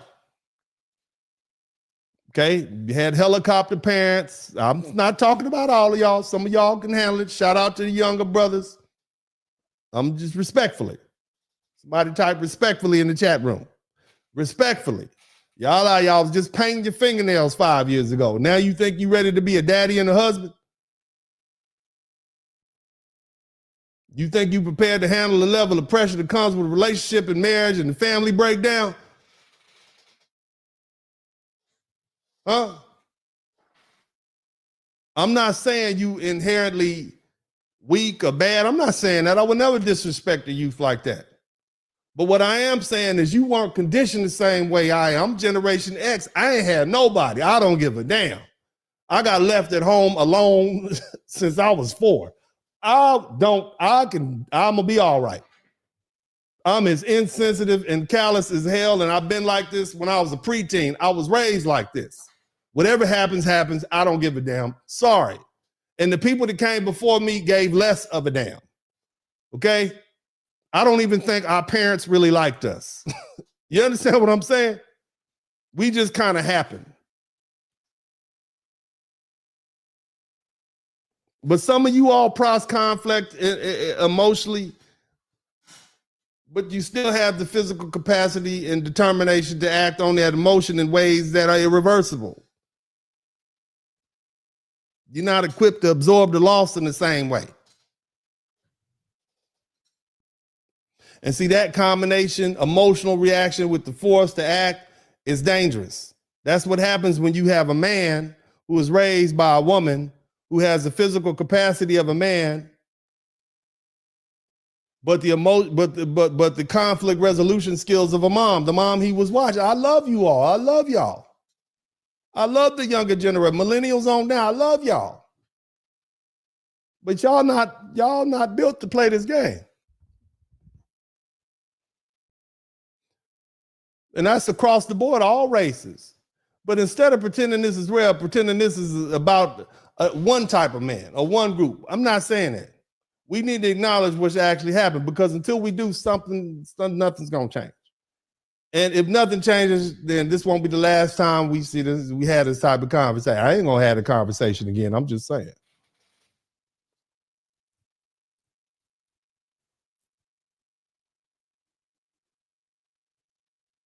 Now, before we get out of here, I want to leave you all with this something constructive, because this conversation should just end with analysis. It should lead to a direction. Now, I know we got a lot of women that follow my page. I don't know why y'all follow me. I'm old and gray haired and all this type of shit. I'm not handsome. I tell y'all that all the time. Okay. I'm like somebody told me I was a cross between a grizzly bear and a teddy bear. Maybe it's the teddy bear part y'all like. However, this is a very important conversation. Okay. I think it's a very important conversation. All right. And it shouldn't just end with my analysis. Okay. It should lead you in a direction. Ladies, if you follow my page, it shouldn't just end with my analysis. And there are a few women on this platform, and I've mentioned them a couple of times, hint, hint, hint. And I would actually recommend you listen to them, and hopefully they will cover this subject. One of the ladies' name is Shay Chardre. Let me see if I can find a picture of her on YouTube. Okay. Miss Shay Chardre, spelled C-H-E-Z. Next word, C-H-A-R-D-E. Tell her Uncle D sent you. Okay. Ladies, tell her Uncle D sent you. You have your own manosphere now. Little woman sphere, whatever you call it. I don't know what they call it. Okay. I'm gonna put a picture up so y'all can find her. She's married woman, pretty little married lady. Let me see if she can find the page. Hold on a minute. All right. Her name is Shay Chardre. She might have a different take than me. All right. Might be a little bit more palatable. That's her right there. See that? Shay Chardre. See the name with the little line right there at the end. Go over there in her page. Okay? Go over there and follow her page. All right? There's another young lady. These are people I personally recommend and like. Okay? I'm not saying there aren't others out there, but if I was to recommend anybody to listen to, I would say listen to Miss Shay Chardre. Okay? Now, there's another lady I like, and you all probably know her very well. Let me see if I can find her. Her name is The Crimson Cure. The Crimson Cure. Let me see if I can find it for you real quick. Did y'all see that? This is The Crimson Cure right here. See that? That's her page, The Crimson Cure. All right? I recommend her. I recommend you go over there and listen to what she has to say, especially if she talks about this stuff. Please tag them. Tell them Uncle D said, come over here. All right? So y'all come on over there and check her out. She probably will have something interesting to say about a lot of different things. Okay? I speak from a man's perspective. I'm an advocate for black men. However, these are ladies that I listen to. She's also married. Okay? She's also a married woman. All right? Now, there's another lady. I don't know too much about her, but she is funny. I like listening to her. She's hilarious to me. And she talks a lot of sense. Okay? Her name is Messy Michonne. I like the name, Messy Michonne. This is Messy Michonne right here. Okay? Do y'all see Messy Michonne? Tell her Uncle D said, hey, y'all go over there and subscribe to her page. Bottom line is, so we got that, Shay Chardre, The Crimson Cure, Messy Michonne. Y'all go over there. They will give you from a woman's perspective, because he might be mad at me. All right? I'll go okay with you being mad at me. I'm talking to men. I think the men will agree as to what I'm saying. Maybe what she says, what these ladies say, and they come from three different perspectives, three different parts of the United States, but they have some comment. I like them. I listen to them. Okay? But these women whose content I've come across over time, I'm telling you, if you're serious about understanding these nuances and complexities and relationships like this that are not always black and white, go on over there and check them out. Okay? And that's to the ladies. All right? And stay subscribed to my channel. Don't leave me. Don't you leave me, but you definitely should subscribe to those sisters over there. Now, the reason I recommend is simple. I can sit here and say everything I've said and stand on it is accurate.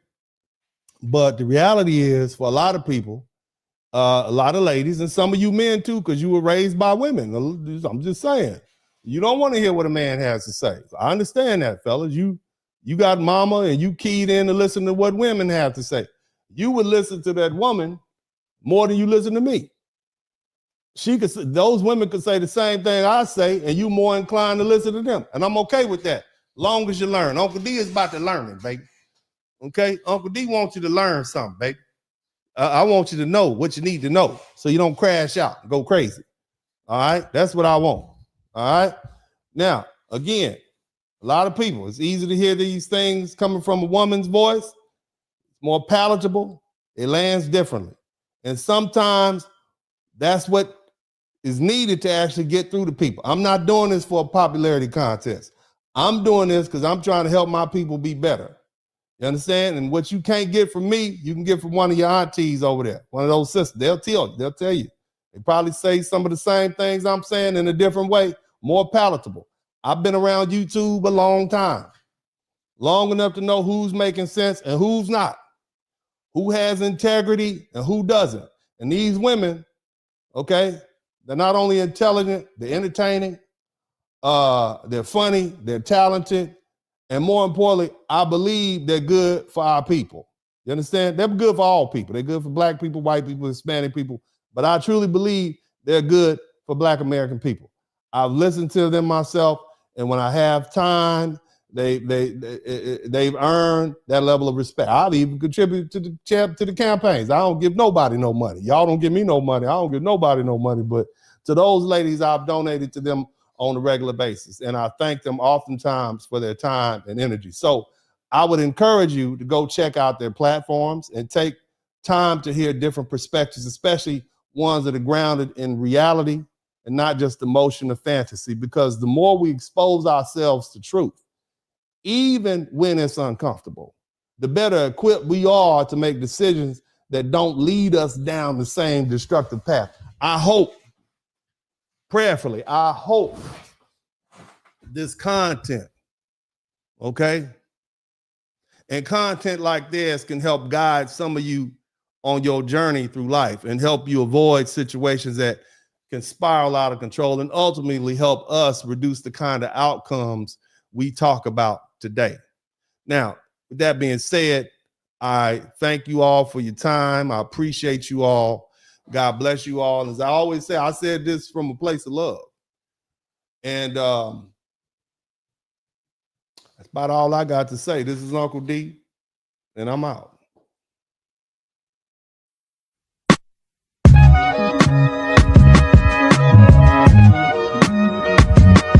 In the Spurling podcast. Hit the like button, subscribe.